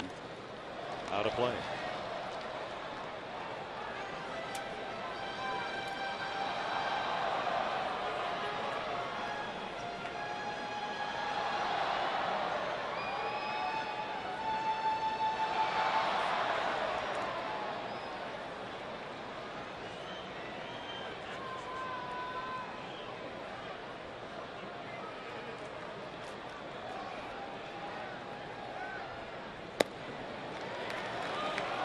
Two and two. Boy, he likes to nitpick with that two-seamer down and away. And from John Garland's standpoint, think of yourself as a pitcher. Runner at second. You want to keep that ball in front of the runner. What does that mean? You want to keep the ball to third base, or maybe a short hopper or a hard hopper to the right side of Tulowitzki. Therefore, Hundley would have to stay at second base. Outside, so the count of full again. Well, the last 2 games against the Dodgers, 1-run losses, in part because the Padres just couldn't come through with runners in scoring position. They were 2 for 18. And here's their first chance tonight. Full count to Venable. Garland slowly off the mound. Checks that ball, makes sure that's still one of the legal size.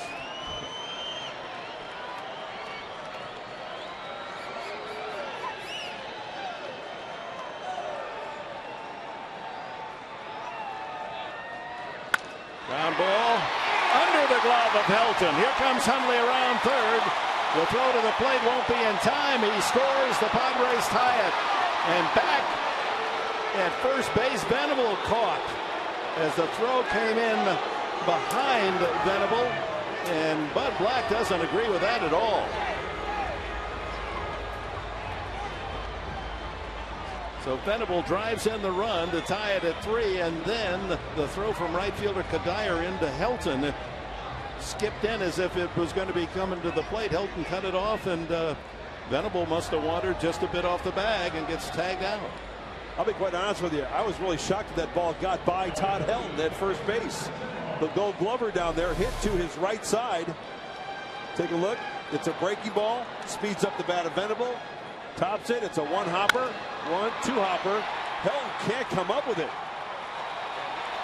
And what's the old adage? Hit the cutoff man, right? A 1-hopper to Helton at first base. or at Rutledge rather, the second baseman. That was Rutledge applying the tag. And Venable electing not to slide there and walked his way to the bag. And according to umpire Muchlinski, the tag was in time. So 1 out here in the bottom of the 5th inning. We have a new game again, tied at 3. And Ross stays in the game and grounds 1 to third. Nelson across for the out, 2 gone. I'll bet you Todd Helton's ticked off. He makes that play 99 out of 100 times. Doesn't he? Yeah, it looked like he makes much tougher plays than that going to his right. Look, he's disgusted with himself. You know, Todd's not one to really show a lot of emotion, but he's got to be burning up inside. With 2 outs, Cabrera, the leadoff hitter, 0-for-2 tonight. Tried to punt his way on last time in that collision at first base. Fortunately, no one dinged on it. As Helton made an excellent play on that to field the ball and blindly fire a strike to his second baseman Rutledge in time to get Cabrera.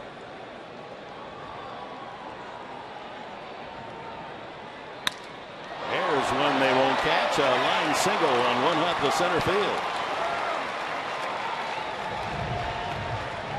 And we'll see with 2 outs if Cabrera can pilfer his 3rd base of the season. Oh, I like that word, pilfer. That's a good one. Staying on it, bringing it right back towards the cap of pitcher John Garland. I like the ground ball to the center fielder, but I also love the one hopper to the center fielder. It's even not partial. It's just something about that ball going to the grass in center field. Huh? So the total's identical now. 3 runs, 5 hits, no errors for both the Rockies and the Padres. And you can bet Garland's going to make more than that toss over to first base with Cabrera a threat to steal. Denorfia walked and grounded to short. In the inning, Hundley doubled into the left field corner. Then Venable, the ground single under the glove of Helton, the knock in Hundley, but then the throw behind Venable, and he's tagged out. Now he'll step off the rubber. He's going to be very deliberate now as Cabrera, especially now with the right-handed batter Denorfia up. Padres would like to see him steal his way into scoring position. There's the second one. Guys, such a great benefit for Chris Denorfia offensively to understand too, paying attention to Everth Cabrera at first base. You have to sit on the fastball, look for a fastball outside.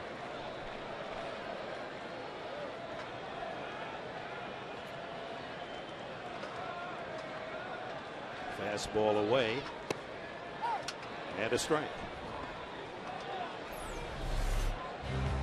So 7 games in a row he's hit safely. 450 average, 9 for 20, but 0 for 1 tonight in a walk.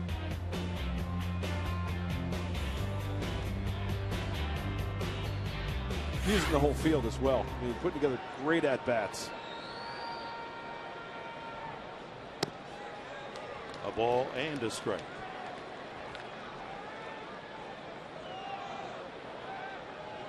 Off the pitching circle to the grass where he can wet his fingers.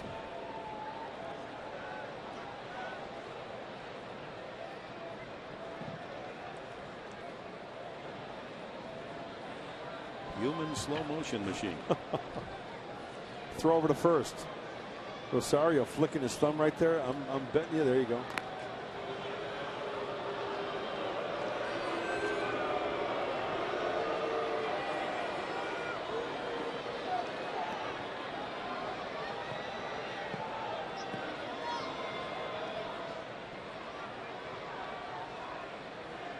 Slide step, curveball.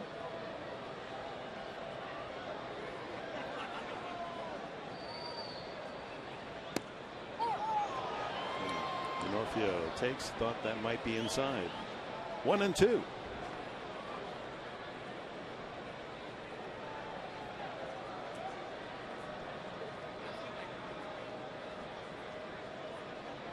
Garland's move is good enough that Cabrera not getting a big lead. Fastball away. I can see Denarfia punching one the opposite way. He's done that many times before.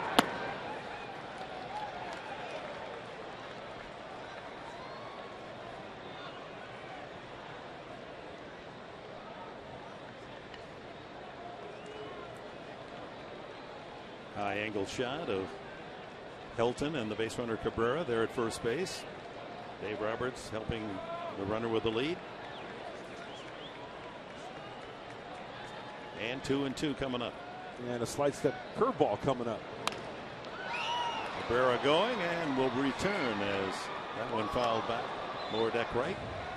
Guys, and you'll see Dave Roberts, the first base coach, go over to Everth Cabrera in between pitches, giving him little keys on what he sees from John Garland. Could be tips. Davey Lopes was very good at this as a first base coach. I know Dave Roberts has taken a lot from Davey, but just little tips and what to look for. It might be the front foot, might be the front shoulder. Yeah, good point, Mark, because Rick Renteria and Dave Roberts, they're always sitting in front of the computer watching video of opposing pitchers that day. Trying to punch that pitch to right field and fouled it away. Pitch count climbing for John Garland to 81.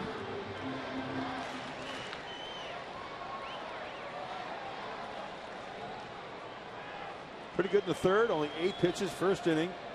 Taxed him. Gave up the walk and the home run in the first inning.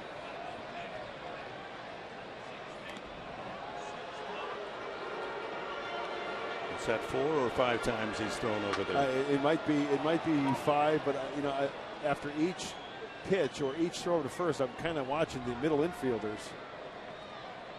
They do a little landscaping. Troy Tulowitzki takes off his glove, kind of looks up in the air into the stands. Runner goes outside. The throw is in time. So Cabrera, who was rarely thrown out last year, not having that kind of success this year. And so all those throws over by Garland kept him close enough. But Venable, a single under Hilton's glove, checks in Huntley, and we're tied at 3.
Number 19, Tony Gwynn. And it's time for our AT&T Twitter poll question for tonight. The answer, the results are in.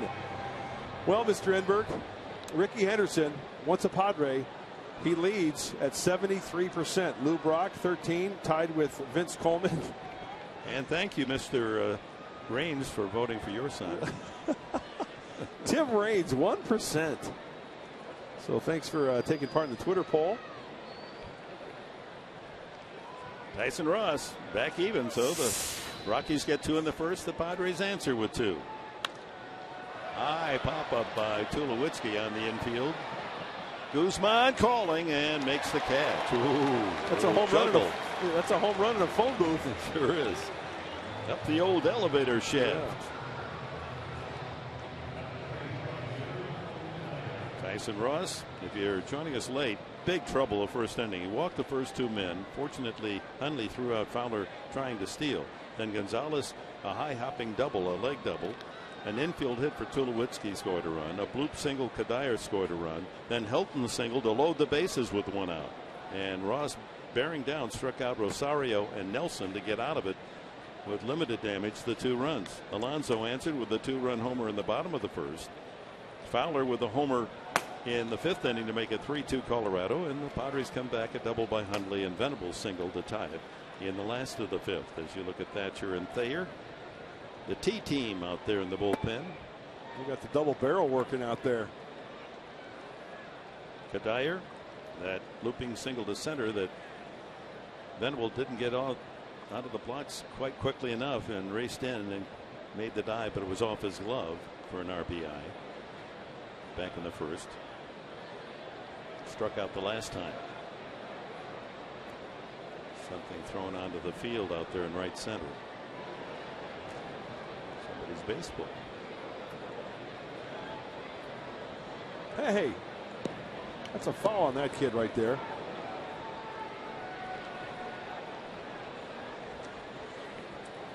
He needs one of these pins. Yeah. Stomp out bullying. Give the kid the baseball. Come on. Shake yourself.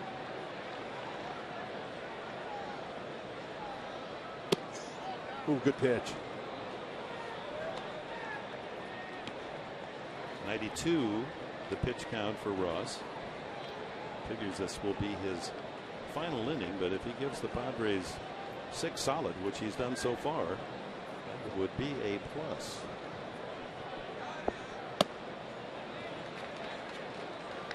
And the walk. It's the first base on balls since the first inning, the 3rd in the game. Brings up Todd Helton, a single and a ground out, and also brings Bud Black to the mound. So he's not going to make it to the 7th inning. Tyson Ross, but an improved effort, and Bud Black, I'm sure, is telling him that. Nice job. 8 strikeouts, 3 walks, 3 runs and 5 hits allowed. And here comes Joe Thatcher from the pen.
.33 tie, and the freeze cam is brought to you by Frost Brewed Coors Light. Let's freeze it on the home run by Fowler and see how close it was to making the catch for Venable. Oh my, just off the thumb of his glove and over the fence. Missed it by that much. And Will Venable has got his cheat card that he keeps in the back of his pocket and how to play the positioning with each Colorado Rocky that comes up to the plate. as the center fielder with Cameron Maben given the night off. A line drive off the glove of Cabrera into left field, and on his way to third is Kadire running hard all the way. And considering the fact that he had to hesitate a little bit because it appeared Cabrera might catch it, he got the turn at second to third in a hurry. 2 hits for Hilton tonight. He had 2 hits all season. Ball hit sharply. Tough to tell whether that was a knuckler or a slicer off the left-handed bat of Helton.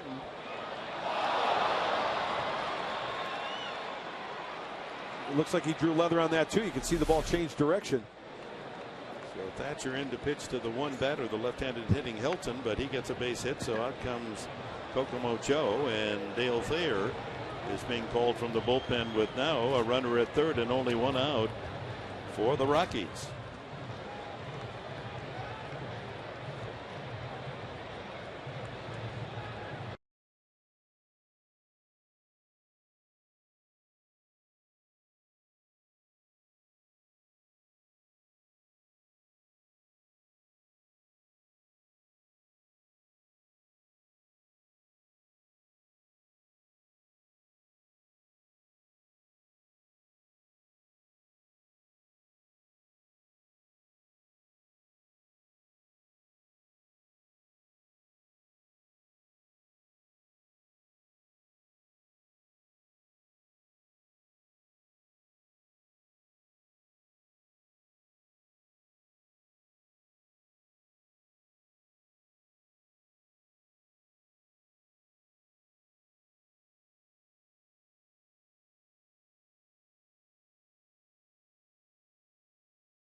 San Diego brought to you by Sequan. Real friendly, real close. By California Department of Public Health. For free help to quit smoking, call 1-800-NO-BUTTS. And by the Aramco Group. Purchase, refinance, reverse. Dale Thayer in to throw a strike to Willeen Rosario. Struck out twice facing Tyson Ross. First and third, 1 out, and the Rockies threaten to break the tie here in the 6th. Walk to Kadire, who's the last man Ross faced. Single by Hilton off Cabrera's glove. Kadire hustling to third. Infield playing back. They'll concede the run.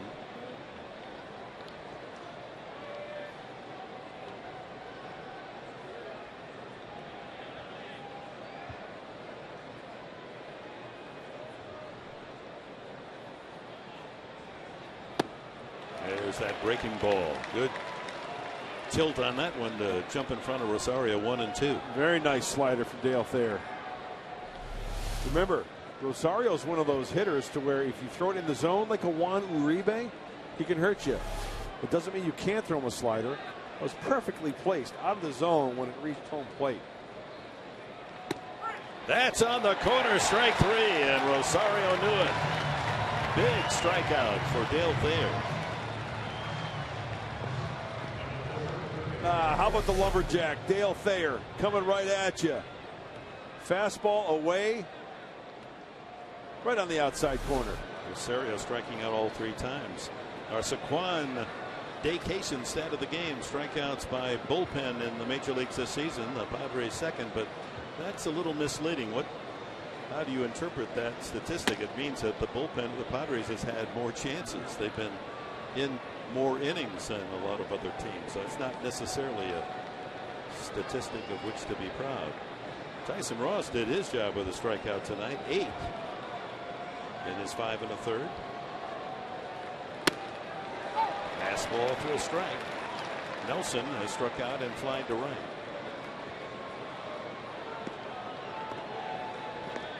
First and third, 2 out. Infield can play a little deeper now.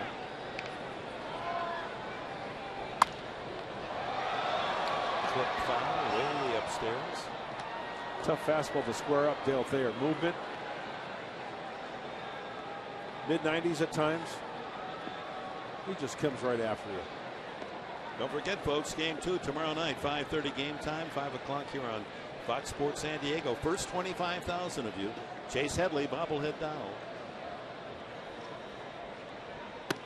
Strike 3 call. Thayer does the job. Inherits first and third and only one out. Strikes out Rosario and fans Nelson to end the inning.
Social sparkler and enjoy the fire ring right there with friends and family. And watch the game from long distance and, of course, on Fox Sports San Diego inside. Absolutely. Tied up at 3, bottom of the 6th. And, Dick, tomorrow, we've been talking about it all along.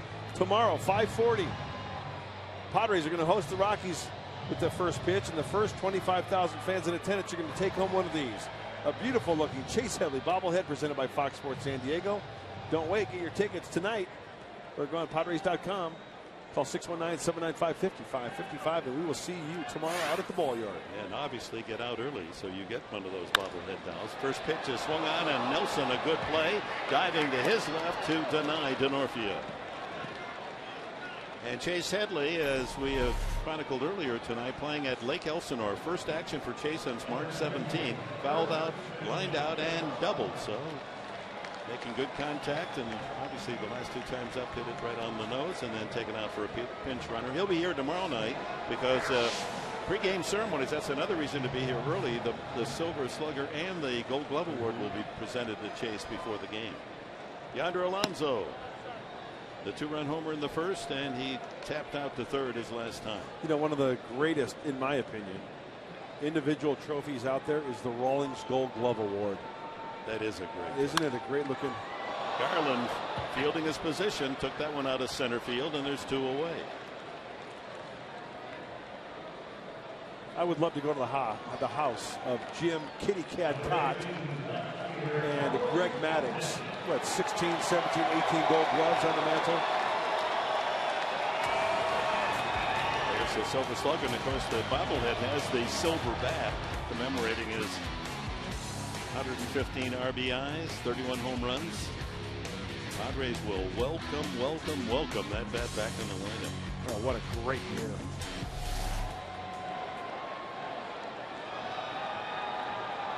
Carlos Quinton, a quiet night. He's grounded to second and struck out.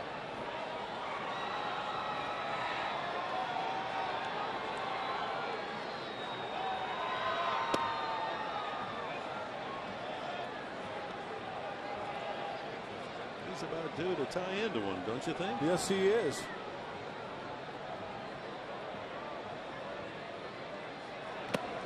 Fouled into the glove. Tonight's Cold Hard Fact is brought to you by Frost Brewed Coors Light. Most times hit by a pitch. This is a statistic he'd just soon not be leading. Since 2008, 2 more than Chase Utley of the Phils. 97 times struck by a pitch.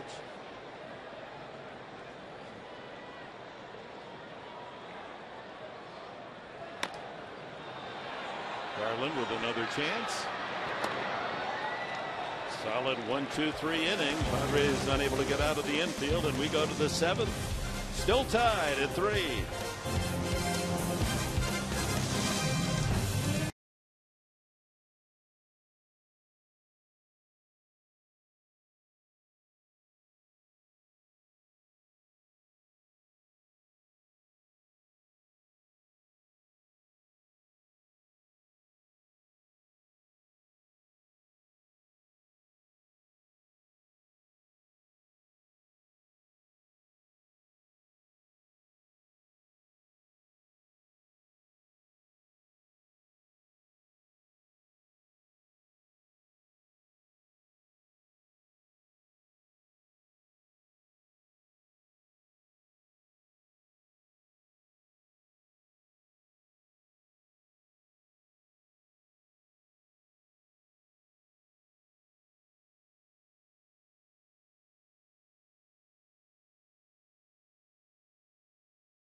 The 7th inning, Mark Sweeney and I are going to see in the post-game show. Tyson Ross, nice rebound effort tonight. Yeah, a lot to be built on, and understanding too, he's got a great fastball. He used it tonight, and he looked electric at times. Tyson Ross has the ability, but he has to use that fastball and locate it. Tonight he did that. Big arm, 8 punch-outs. When we see in the post-game show, we're going to break this down even further. We'll update you on Chase Headley's evening in Lake Elsinore, and you're going to hear from the manager, Buddy Black. We'll have all that for you and a whole lot more coming up after the final out. Dick, Mark?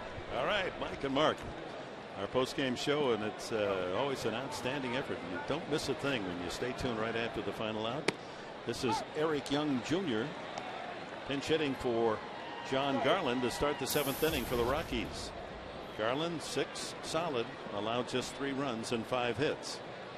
He'll give you good outings. Slapped down the left field line and curling back deep into the crowd. Young followed by the leadoff man Fowler, and then Josh Rutledge here in the top of the 7th.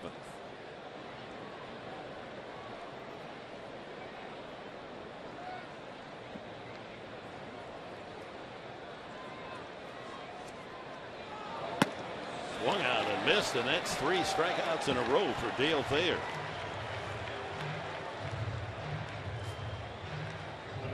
We talk about pitchers who nibble.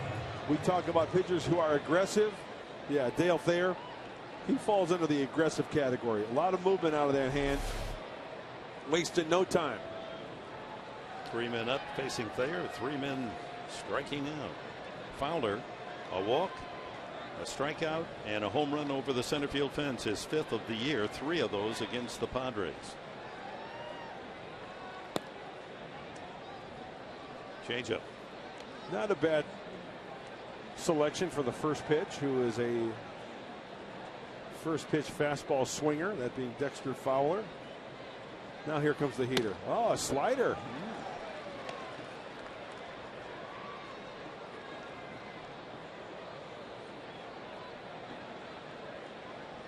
One of the attributes of John Garland, he just doesn't hurt himself with any walks, does he? Nope. 1 walk, and the reason why he doesn't walk many is the only man he walked tonight scored on him on the walk to Denorfia and Alonso's home run that followed. He struck out 4, allowing 3 runs on 5 hits in his 6 innings. 1-2 to Dexter Fowler.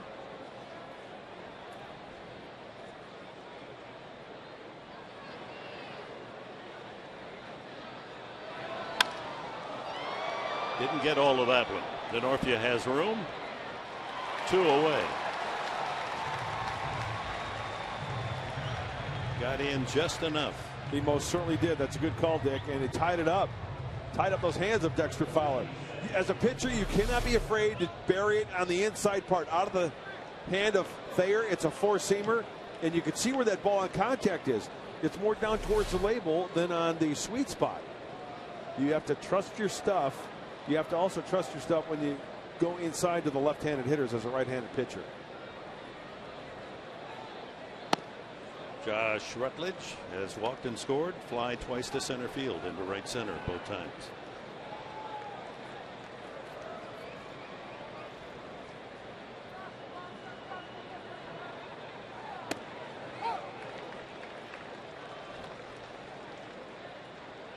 Carlos Gonzalez on deck. 2 outs, bases empty here in the 7th.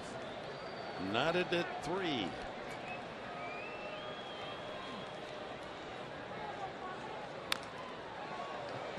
Well, another reason why it would not be wise for Carlos Quentin to go to the Dodger series Monday, Tuesday, and Wednesday. We understand that on the Dodgers official account, they've been posting strike 3. See you on Monday in Los Angeles, San Diego, as if the venom is dripping. Well, they are knocking them down with great pitching. Stretch half of the 7th.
The same one at Triple Play at Little League in La Jolla. Now the one hopper to second base, they force him out at second, so the force play is off at third. They tag the runner going to third, and then the runner going to second. Now that's a triple play. They practice that all the time. Kevin Youkilis very happy about turning that triple play.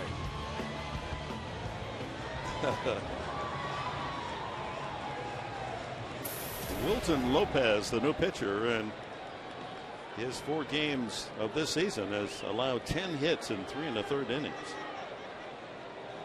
See if the Padres can take advantage of Lopez as Guzman leads it off.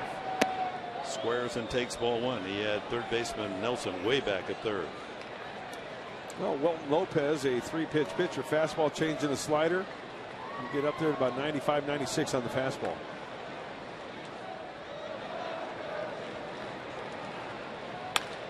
Shot to third. Oh, a one hopper by Nelson and fires across for the out. Oh, that was a sizzling shot at third, and Nelson held his ground.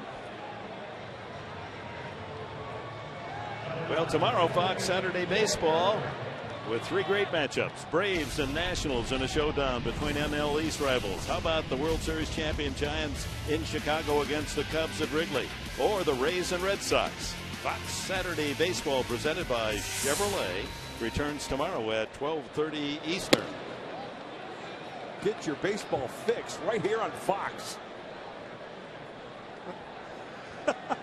You the man. Chad Jerko struck out and grounded to third. Another good play made by Nelson on Jerko, in fact.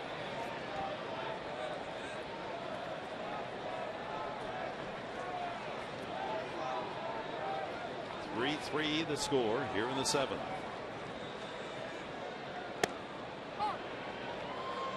1-1. Tomorrow it'll be Jhoulys Chacin. We saw him up in Colorado pitch very well against Edinson Volquez on Headley bobblehead night. Nub foul. And then on Sunday, Military Day, Jorge De La Rosa and Clayton Richard, each looking for their first win. Fox Sports San Diego telecast time at 12:30.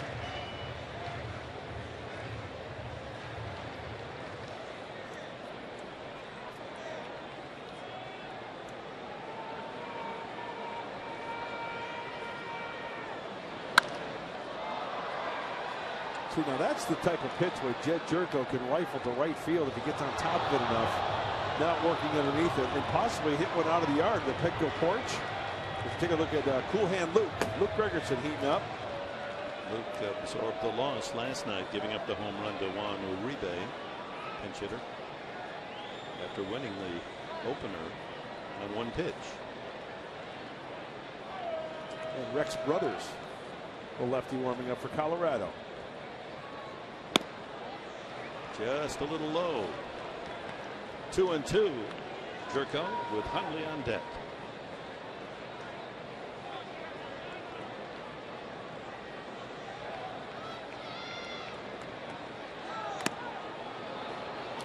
That got Rosario.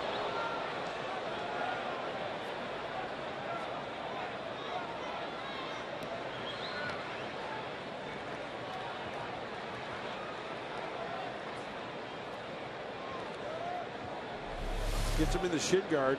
Check out the left. Ooh, right above the foot there. Sure, it's got that little flap to protect it, but still that hurts. Dogs are barking.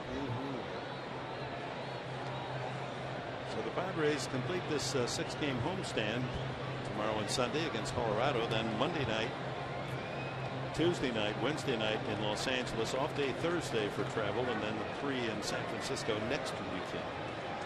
See the World Series champion Giants for the first time.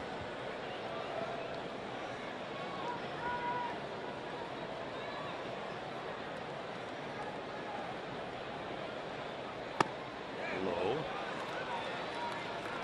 Check swing. Full count, Jerko.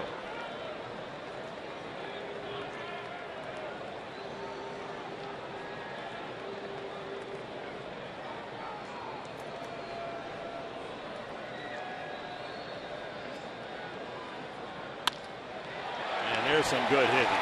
Works the count to 3-2. Able to reach out and punch that outside fastball into right field for a base hit. 6th hit of the night for San Diego.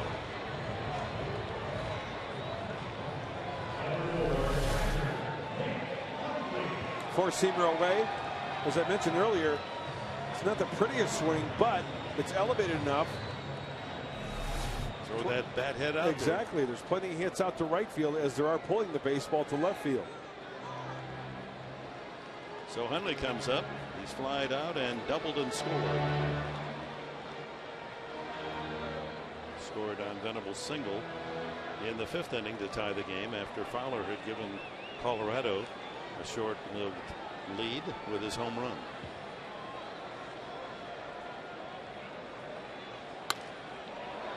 Look, he wanted to go to right field.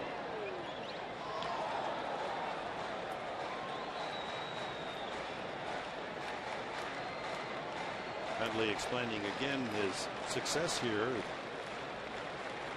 First week and a half of the season by keeping his hands closer to his body. More compact swing. Got too far away from his body last year. Able to snap that bat and get more hitting power and staying on the ball better. Down on the count, 2 strikes now. Just doesn't look as stiff as he was last year. As Mark Sweeney was talking about it yesterday. Just more athletic at the plate.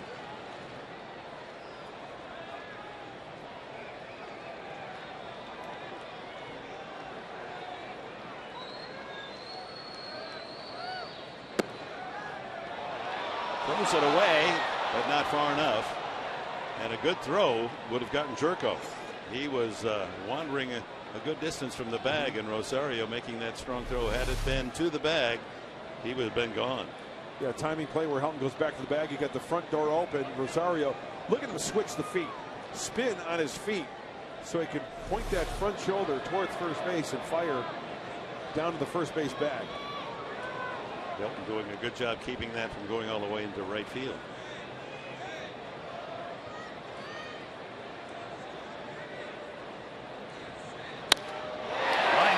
Base hit up the alley. Will it get through? Gonzalez can't get there. To the wall. Jerko hustling around third. Here comes the relay by Tulowitzki. Going to be close. He is in there. And the Padres claim the lead 4-3.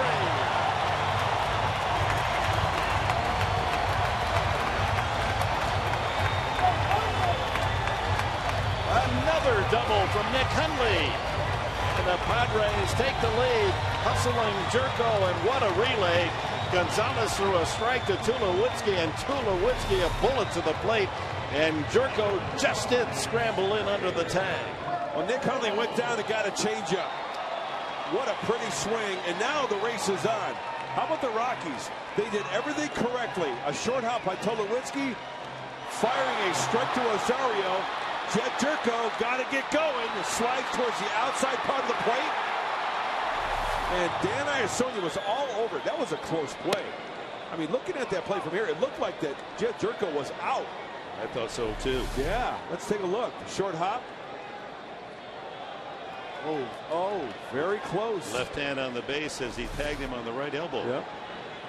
And Hundley moved to third on the throw to the plate, so with 1 out, a chance to add to the 4-3 lead with Venable infield in. But what a great slide by Jed Jerko. The tag is on the right elbow as the left hand skids across the plate. You know, credit Dan Iasonia, the home plate umpire. He was right there. He saw the whole thing right in front of him. Tough call. Yeah, it is a tough call, but he made the right one. And I could see, Dick, where he could very easily have banged him right there. Ground ball right side into right field. Venable delivers again. Hundley scores. It's 5-3. Infield tight, hitters delight, and Venable able to shoot that one just under the glove of Rutledge. Second straight RBI single to right field, same spot. What a job by the bottom of the lineup. Jed Jerko, a base knock this inning. Nick Hundley, 2 doubles tonight, 2 runs scored. Will Venable, 2 singles, 2 RBIs. Yeah, that swing will bring it to your knees, and it'll also bring Nick Hundley home for the 5th run. Now remember, the inning started. Guzman blistered a 1-hopper at the third baseman Nelson. So Lopez, true to form, giving up base hits, solid hits. 1 out, and Alexi Amarista will pinch hit for Dale Thayer. It's Thayer's game to win now. Slow start for Alexi. 3 for 25.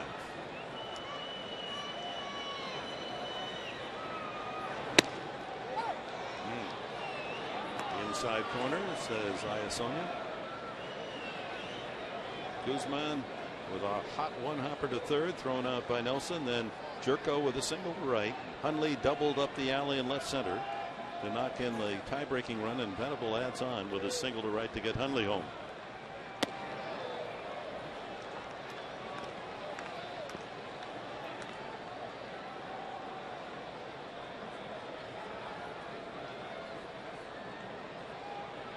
We talked about the Rockies, one of the outstanding hitting teams in baseball, the National League leaders last year. There goes Venable and fouled away. And leading again this year, they came into Petco tonight with a team batting average of 287. 10 points better than anyone else in the National League. But their Achilles, we're seeing now, bullpen. You know, you think back to that great effort from Will Venable in center field, that ball that hit off of his glove, went over for a home run. It's nice to see Will come through. Hey, a run over the wall, but he knocked one in right there to make up for it.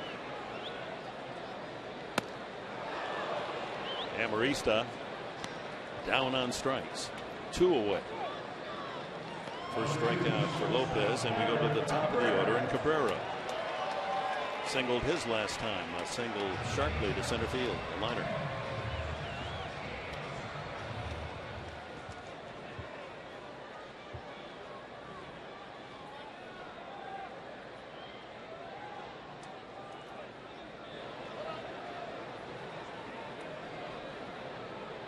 Three Padres here in the last of the 7th.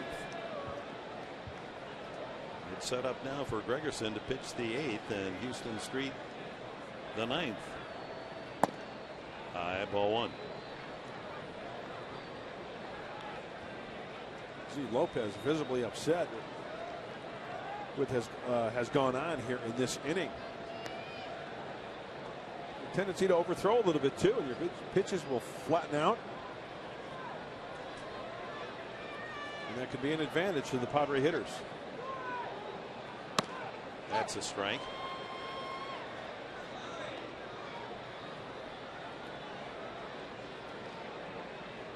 Luke is ready when needed.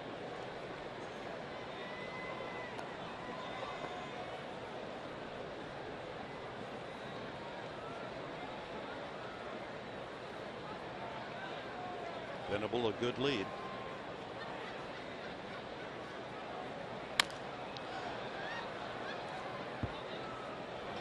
By the way, out in that Padre bullpen, we have a birthday celebration. Brad Brock, 27 years of age. Yeah.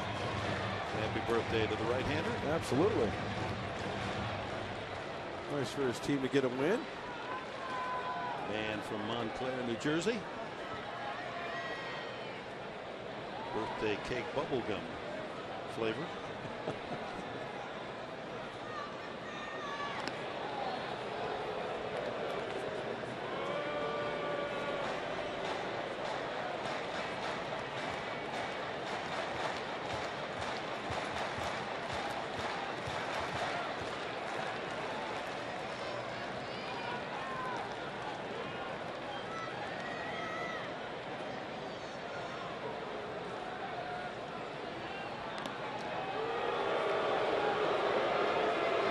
Duck in the salute, a tip of the Padre cap to the young kids that sang the national anthem tonight. There was an all-star choir, students, parents, and teachers from the Catholic schools of the Diocese of San Diego here tonight. Did a great job. And the count remains 1-2. A beautiful rendition of the Star Spangled Banner. We both agree. There's just nothing like those young voices. Love it. I love the Marine Corps band when they come out here and Sunday. I hope they're here, huh? Yeah. Saluting all the military on Sunday. And gotta find my camo tie, the camouflage tie for Sunday. Runner goes. Rosarios throws high, and he's out anyway. Venable tagged out, inning over. But the Padres get 2 runs on 3 hits. Nick Hundley's double to left center, key to get Jerko home, and Hundley scored on Venable's single.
Ross's second home run of the season got them even in the first inning after the Rockies had scored 2. So after one, it was 2-2, and then Tyson Ross, after trouble in the first inning, got it together, striking out 8 in the game and a series of 13 straight outs for Tyson Ross until Dexter Fowler hit a home run to make it 3-2. The Padres tied it, and in the bottom of the 7th inning, they get 2 more. The key hit, the second double of the night for Nick Hundley. Luke Gregerson comes in to work the 8th inning. The tough hitters in the middle of that lineup for the Rockies: Gonzalez, Tulowitzki, and Kadire. Well, you mentioned a little bit ago, but Luke Gregerson was out there yesterday against the Dodgers. Inning and a third, 1 hit, 1 run. It was the home run to Juan Uribe, who pinched hit in the 8th inning. But if there's one guy to erase it from the memory bank, it's Luke Gregerson.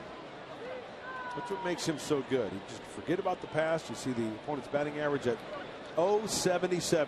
Got a 2-run lead here in the 8th. Some changes defensively. Jerko moves from second to third. Alexi Amarista stays in the game at second. So Jesus Guzman out.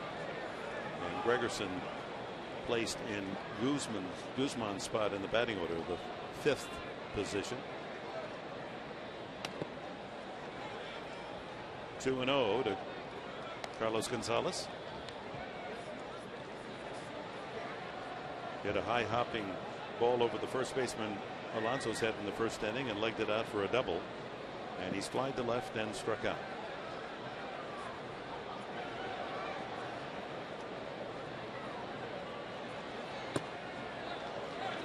Gregerson falls behind 3-0. Doesn't like that baseball. In fact, tosses it to the dugout.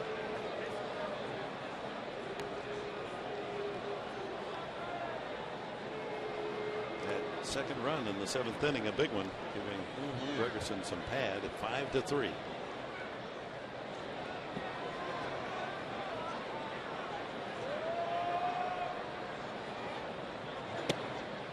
Strike. What a job by Dale Thayer. He was outstanding, wasn't he? Coming in with runners at the corners, first and third in the 6th, punch out, and then a clean 7th inning, 2 strikeouts in that inning, 4 total tonight for Dale Thayer in an inning and 2/3 of work. Gonzalez sweeps that foul, and the count full. 12 strikeouts total between Tyson Ross and Dale Thayer. 8 for the starter Ross.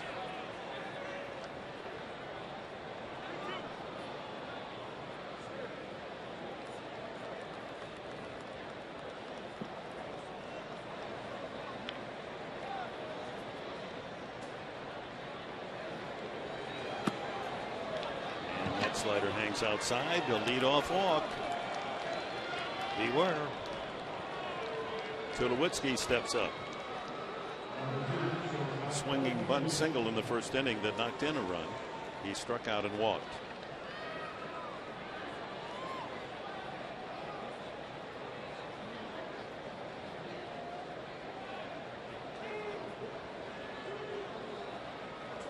I think Troy Tulowitzki knows the numbers against Luke Gregerson. You betcha.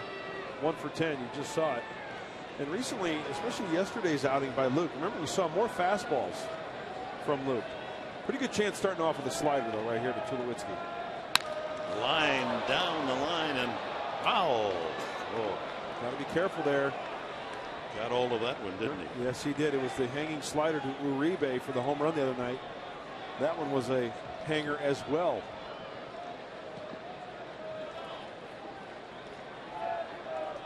Three home runs on the young season for Tulowitzki. Home runs spread throughout this Colorado lineup. Fowler with 5 with his home run tonight.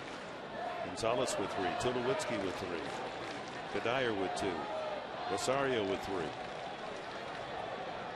Padres as a team have only 4, counting Alonso's home run tonight.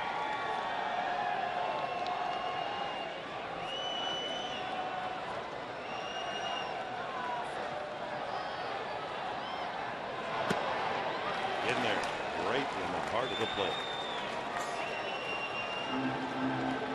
Tulowitzki wants that one back. Gregerson hopes he doesn't throw another one in that spot. And on the count, 2 strikes.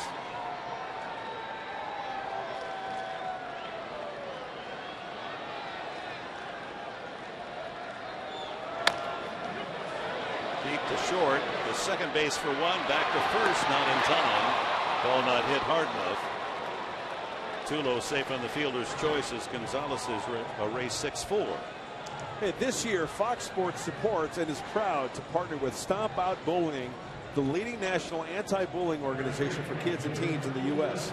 Stomp Out Bullying focuses on preventing bullying and all forms of digital abuse. It educates against racism and hatred, deters violence in schools and online, and helps at-risk students. To learn more how you can help, please visit stompoutbullying.org. Kadire. Looping single. This one to third, could be to. Oh, goes right through Jerko. Oh my. So a 4-out inning now for the Rockies. They get a walk, and now the error by Jerko on a possible double play ball. And that puts the tying run on. First error of the night for the Padres. Yeah, makeable play. It's almost like he let the ball play him. You see, he kind of backed up a little bit, and his glove kind of backed up a little bit. Very awkward play by Jerko.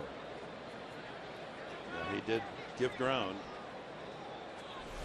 So a walk and an error, and the Rockies threaten now in the 8th inning. Todd Helton, the only Colorado hitter with more than 1 hit. He singled to right in the first and lined a single to left over Cabrera's glove in the 6th inning. Grounded out the other time. Well, you can't assume the double play, but that's a play that's got to be made so you get that lead runner at second base to get that second out.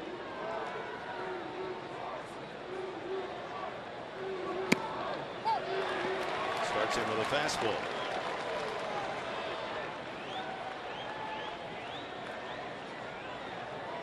Helton has the 3rd most hits ever against the Padres. 275, actually tied for second with Barry Bonds with 275.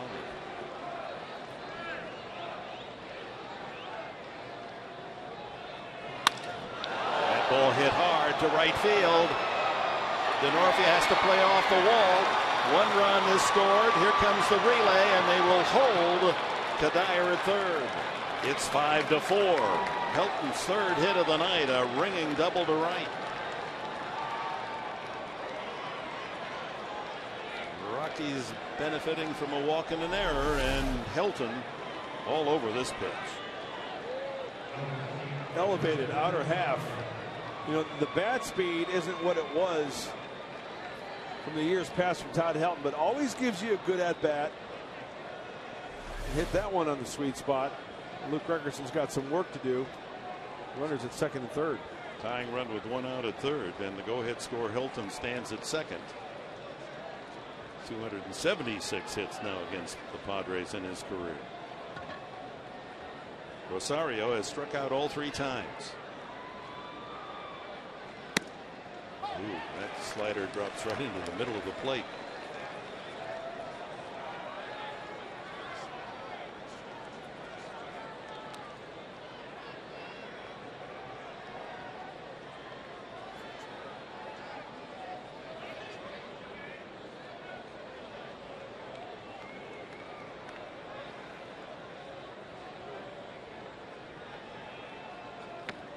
So Helton, struggling to start the season, had only 2 hits and 21 at bats coming in, but loves to hit against the Padres. Gets 3 tonight. In case you're wondering who has the most hits ever against Padre pitching, Pete Rose, 292, but that's only 16 in front of Helton. Swing and a miss. 1-2. That's the good slider. And that's the pitch Rosario tends to chase.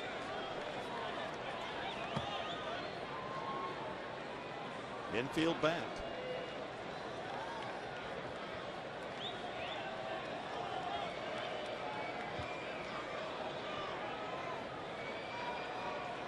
Boy, if you ever needed a punch out, it's right here.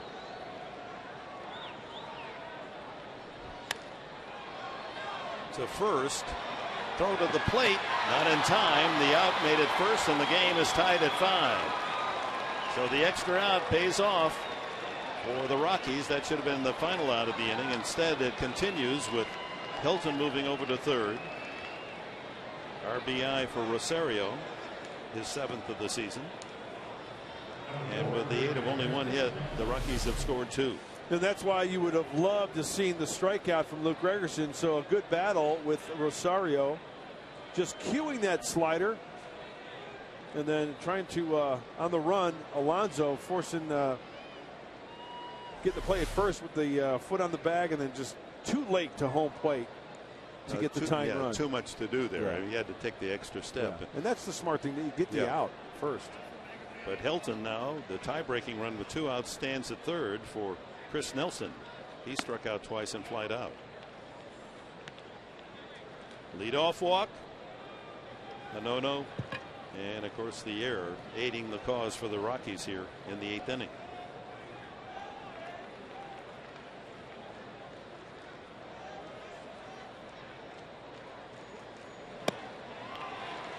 One and one.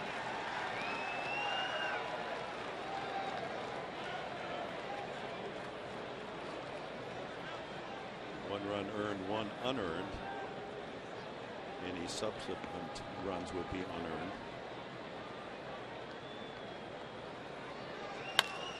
To third, Jerko's got this one. And the throw across for the out. Damage done, however. 2 runs, 1 hit and 1 error, and a man left at third. It's a new game again at 5.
Back even again, 5-all here at Petco, bottom of the 8th inning, and Rex Brothers comes out of the pen, a left-hander for the Rockies.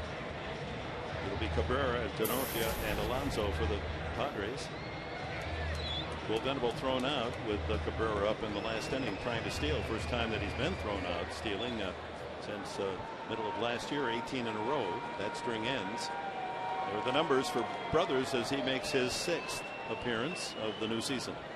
A little high on the opponent's batting average at 270 plus, but over the long haul, over the year, this guy's a strikeout pitcher. Power arm from the left side. Only lefty out of the bullpen for Walt Weiss's Rockies. Cabrera batting from the right side for the first time tonight. Had a single in 3 trips, hitting left-handed.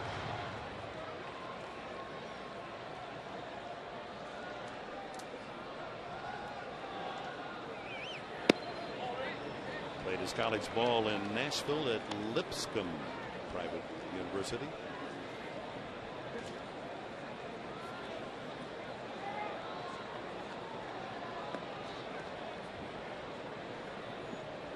The Padres worked hard to finally get the lead the last inning. A couple of runs on 3 hits. Only to be too generous in the top half of the 8th.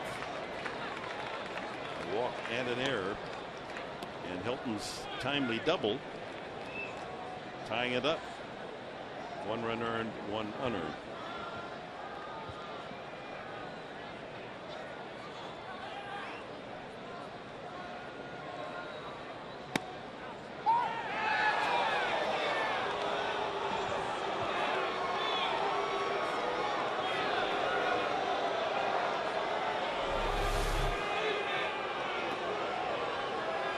Four-seamer. Oh, looks like it's a little low, and also Rosario bringing that pitch out of the strike zone. Buddy Black has that look of concern on his face. According to Trax, that's a strike. 2-2 then, and that is over but low. That could have been called a strike. Absolutely. Maybe some of the barking by the grandstand umpires helped the Padres there. So full count, Cabrera.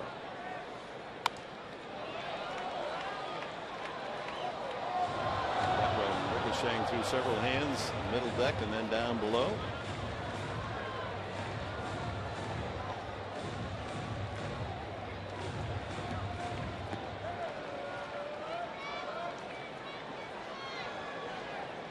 Another tight one. Last 2 games against the Dodgers decided by 1 run. Right center field. Fowler able to get there for the first down. This copyrighted telecast is presented by authority of the San Diego Padres and may not be reproduced or retransmitted in any form, and the accounts and descriptions of this game may not be disseminated without the express written consent of the San Diego Padres. Chris Denorfia steps up, his 7-game hitting streak in jeopardy. He has walked and scored and grounded out twice to the left side of the infield. Yonder Alonso on deck.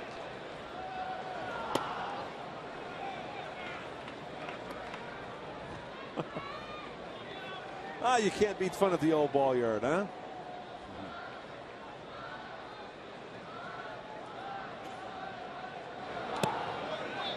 2-0.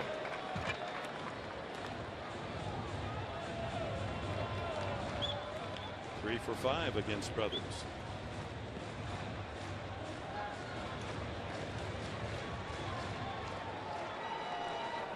Outfield deep. Back a couple of steps, all 3 outfielders protecting against the extra base hit. A strike, 2-1. Kadire is almost on the warning path and right. Well, the only thing over his head right there is a home run. Strike 2. Breaking ball. Buckled the knees of Denorfia.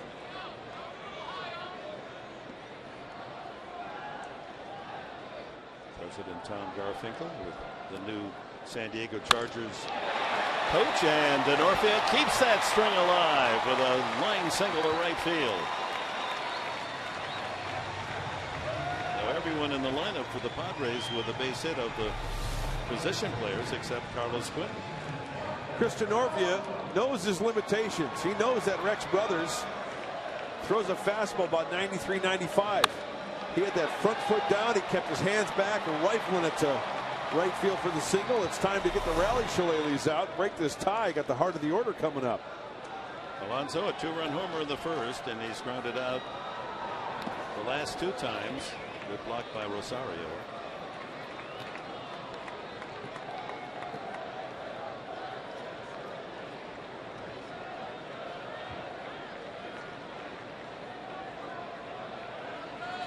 First Padre with 2 home runs this year.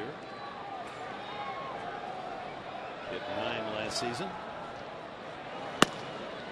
In there. 1-1. Well, he could pop that glove, can he? Rex Brothers. Man, 94 on that last fastball. Won 8 games as a reliever last year, 8-2.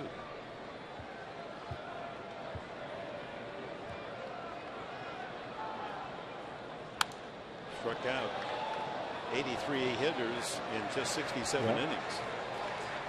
Now back to the first inning after the Rockies had scored 2. Denorfia walked, and Alonso cleared the wall in center.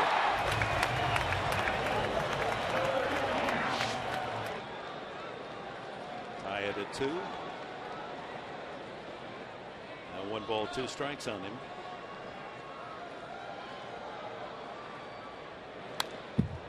Oof. Good cut at that one. Tough to get the top hand on top of that 95-mile-an-hour heater.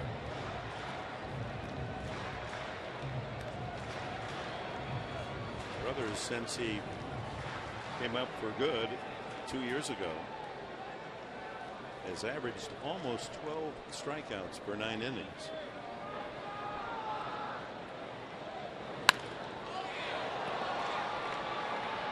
$21,814 with us on this Friday night at Petco Park.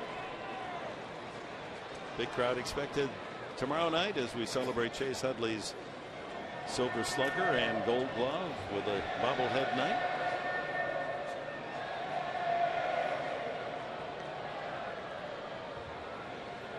And the Padres will see a good right-hander in Jolice Chacin against Edinson Volquez. Dick, I wanted to notice this pitch here. It's a hanging breaking ball. Look at on elevation there at on contact. Immediately Rosario out to have a chat with Rex Brothers, and probably the one thing he said is, "Hey, dude, if you're going to throw that breaking ball in this situation, you better make darn sure you get it down and away. That was a hanger. Let's go. Make an adjustment." Which he did on that pitch, and it's now 2-2. Yeah. Slider. Struck him out. Well, that's a tough pitch to lay off. 2 away to Carlos Quinton.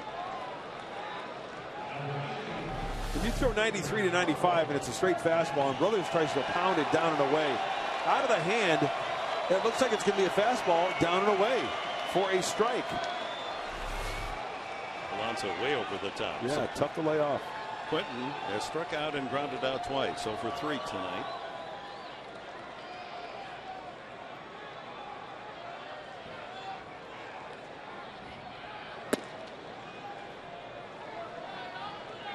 Of course, Carlos, since last night, has been badgered by a multitude of requests and comments. I think he got a lot of sleep last night. In the news, if you're just joining us, he will be suspended 8 games. He will appeal as he appeals that call from Dan Iasonia. Let's see what Fox Track says. Yeah, Fox Tracks is going to show it about maybe a ball and a half or 2 off the plate. You can see down in your right-hand corner. And the high fastball, and it's 1-2.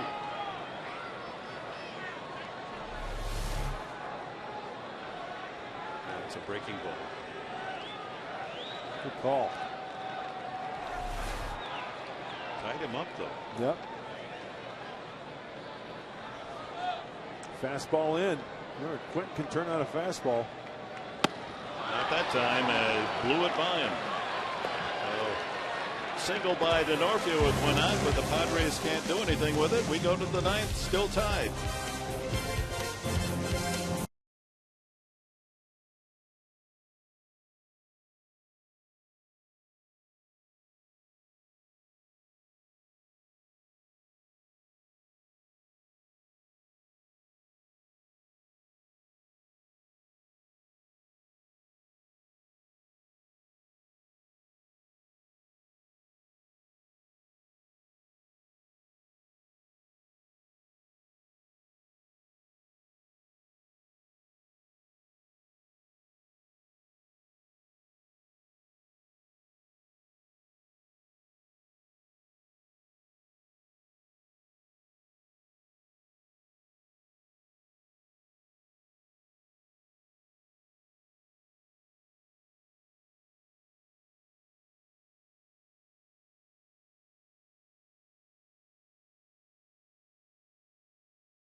Go brought to you by Petco, where the healthy pets go.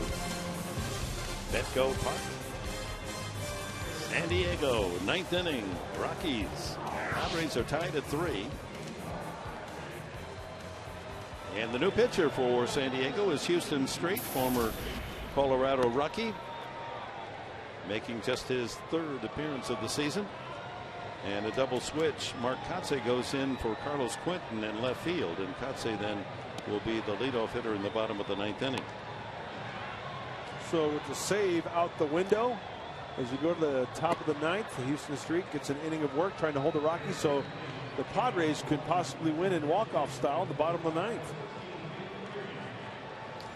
But for the error by Jerko, he would be in there trying to save it with the score 5-4. Reed Brignac, left-handed hitting infielder, will lead it off for the Rockies, batting in the 9th spot. Former Tampa Ray.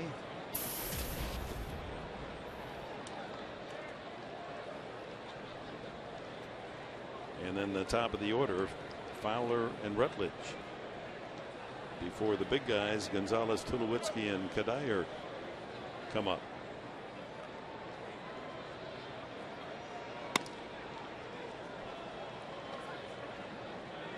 Brignac's been up 12 times with 4 hits. 0 for 2 as a pinch hitter. Here we are, 10th game of the season, and only the 3rd appearance by Houston Street. Last night being one of the previous 2, worked the 9th inning as the Dodgers managed to win 3-2.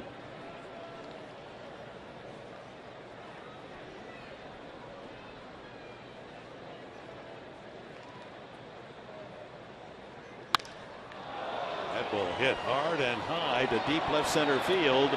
Back goes Kotsay and makes the catch as Venable goes bumping by. That could have been disastrous. Took a lot of strength for Kotsay to hang on to that. Venable crashing in behind him.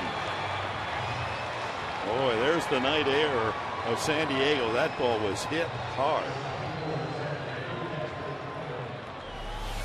And what's the old adage in baseball? You get put out there on defense and the ball will find you. Doesn't look like any communication there. Boy, you talk about great concentration. He got hit right in the chops by Venable. The left forearm of Venable gets Kotsay right in the face. Brignac close to giving the Rockies the lead.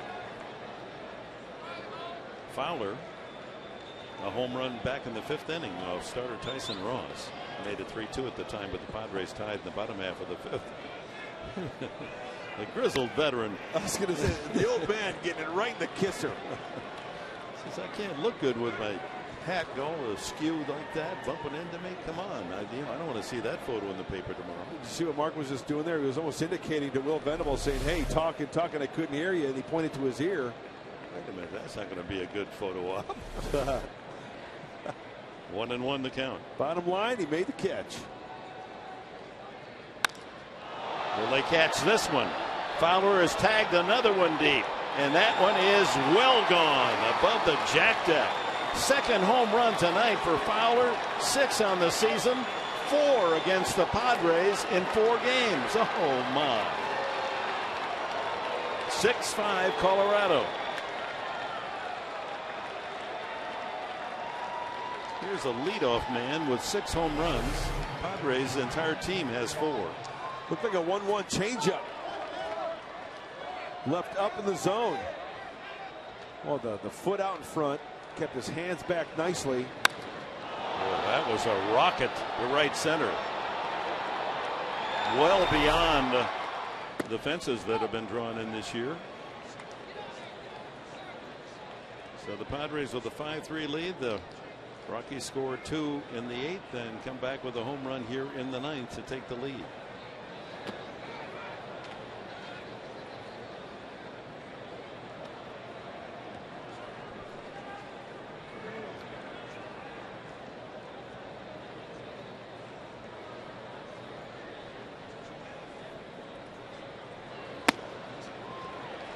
Josh Rutledge 0 for 3 tonight with a walk.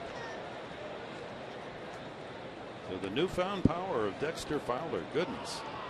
Talked about it in Colorado.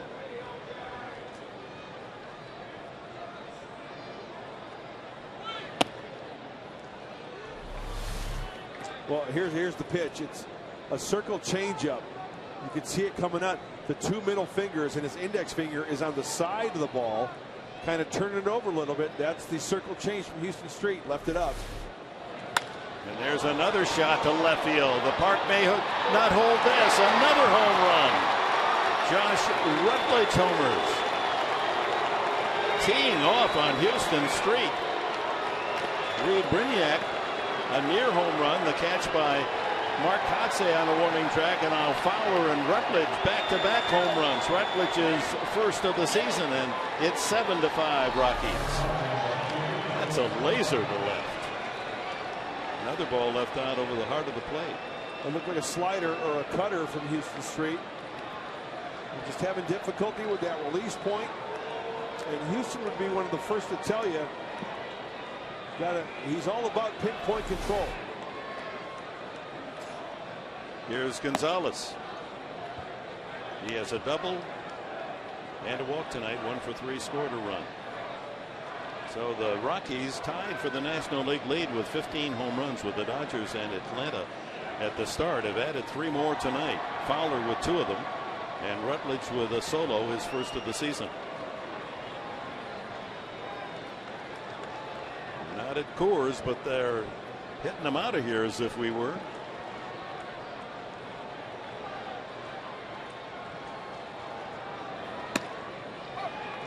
There's a strike.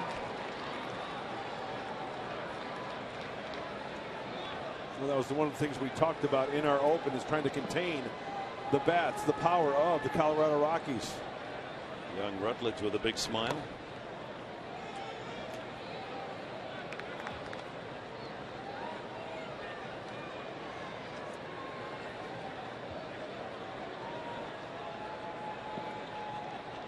Hit 8 home runs after being called up last year, Rutledge.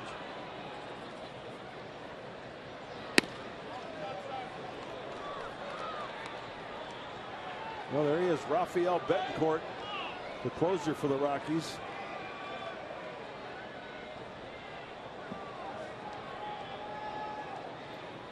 Two in the 8th, aided by the air, but 2 bombs here in the 9th, and almost a third by Brignac, the pinch hitter. Dexter Fowler started, just to finish our thought on that. He hit 4 or 5 home runs the first couple of years, then last year 13, some power, and he's got 6 already in the 10th game of the season. Watch out, coming back this way. Skipped up into one of the radio booths next door.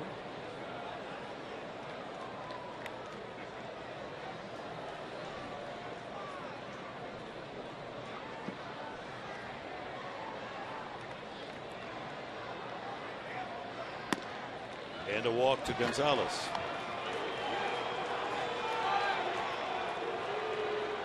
Street, as we mentioned, only the 3rd appearance of the season. He just isn't sharp. This isn't the Houston Street that saved almost every opportunity last year. Tulowitzki, a swinging bunt in the first inning that knocked in a run, and he's safe on a fielder's choice and scored in the 8th inning. Each team with 9 hits. Padres have a home run from Alonso, but the Rockies have 3 home runs. Gonzalez takes off, and he's in there easily.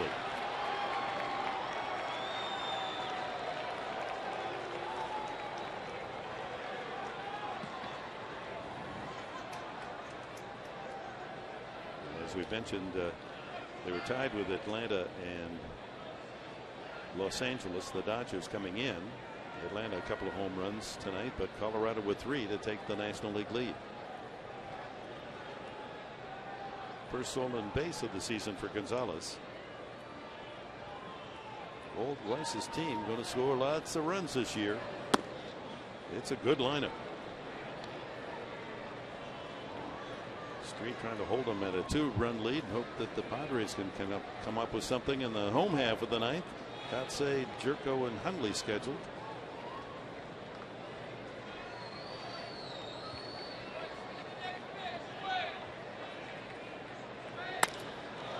Line to center. Venable with a catch. 2 away. Kadir the hitter. Every ball in the inning has been hit hard. Pinch hitter Brignac all the way to the warning track in left center. Kotsay making the catch, fighting off his own teammate Venable. Then back-to-back home runs, Fowler and Rutledge. After the walk, Tulowitzki a line out to center, and here's Kadir. 1 for 3. Knocked in a run, scored a run. Dad Weber up again. He was up earlier in the ball game when Tyson Ross was having some difficulty. Out in front of the plate. Street makes the throw to first base for the out. But the Rockies, after 2 in the 8th to tie, have scored 2 on 2 homers to take the lead in the 9th.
The Rockies 2 home runs, 4 now in 4 games against the Padres this year.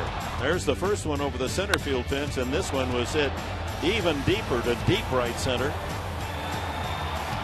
above the jack deck. 6 home runs in 10 games for Fowler. And if he continues to swing like that in leadoff position for the Rockies, not only the home runs are going to come in Colorado, but on the road, and they're just going to go up and up and up every year. Feels more confident at the plate, and it shows in that swing of his. Switch hitter, most of the damage done left-handed. I think all 4 home runs against the Padres left-handed. He took Marquis deep in Denver, and also Volquez. Betancourt, he's their closer, and seeks his 4th save of the year. And when you talk about pinpoint control, you talk about Rafael Betancourt, and as Houston Street just off with location that last inning, and the Colorado Rocky hitters, they were all over the mistakes. So the dependable 1-2 tandems for the 8th and 9th inning, Luke Gregerson and Houston Street, disappointing tonight.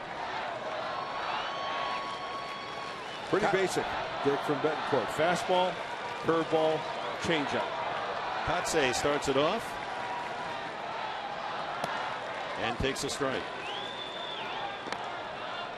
Jerko and Hundley to follow. Veteran Kotsay as a pinch hitter, 3 for 6 this year.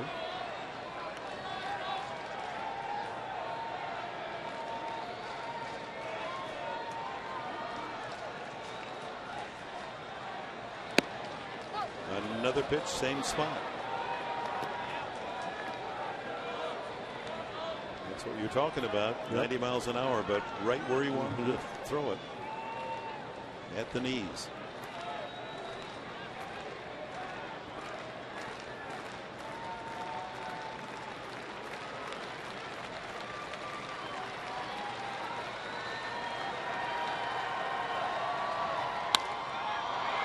High fly that'll float down into the left field seats.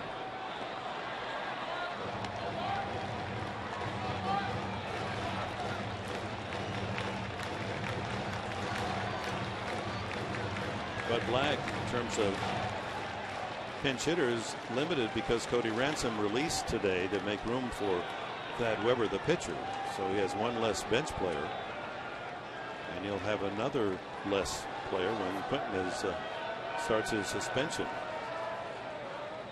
Swing and a miss. He fooled Kotze on the off speed. That's 3 straight strikeouts from the relievers of the Rockies.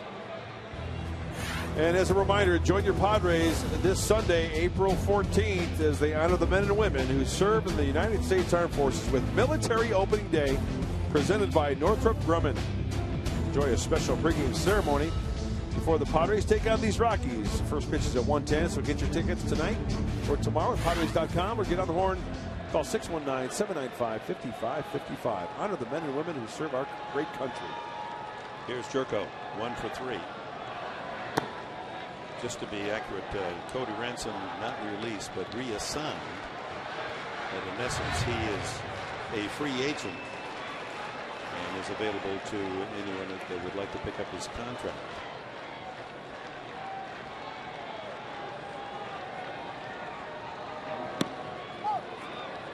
Curveball. 1-1 to Jerko.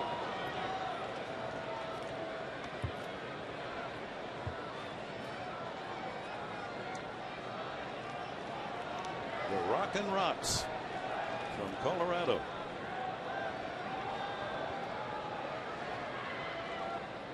Another breaking pitch. Good curve. 1-2.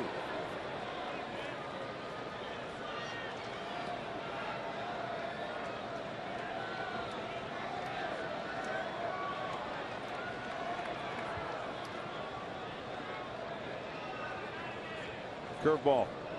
Shook it off. Fastball away. See Rosario wearing some nail polish. That ball hit hard. Right field. Back goes Kadire. And makes the catch.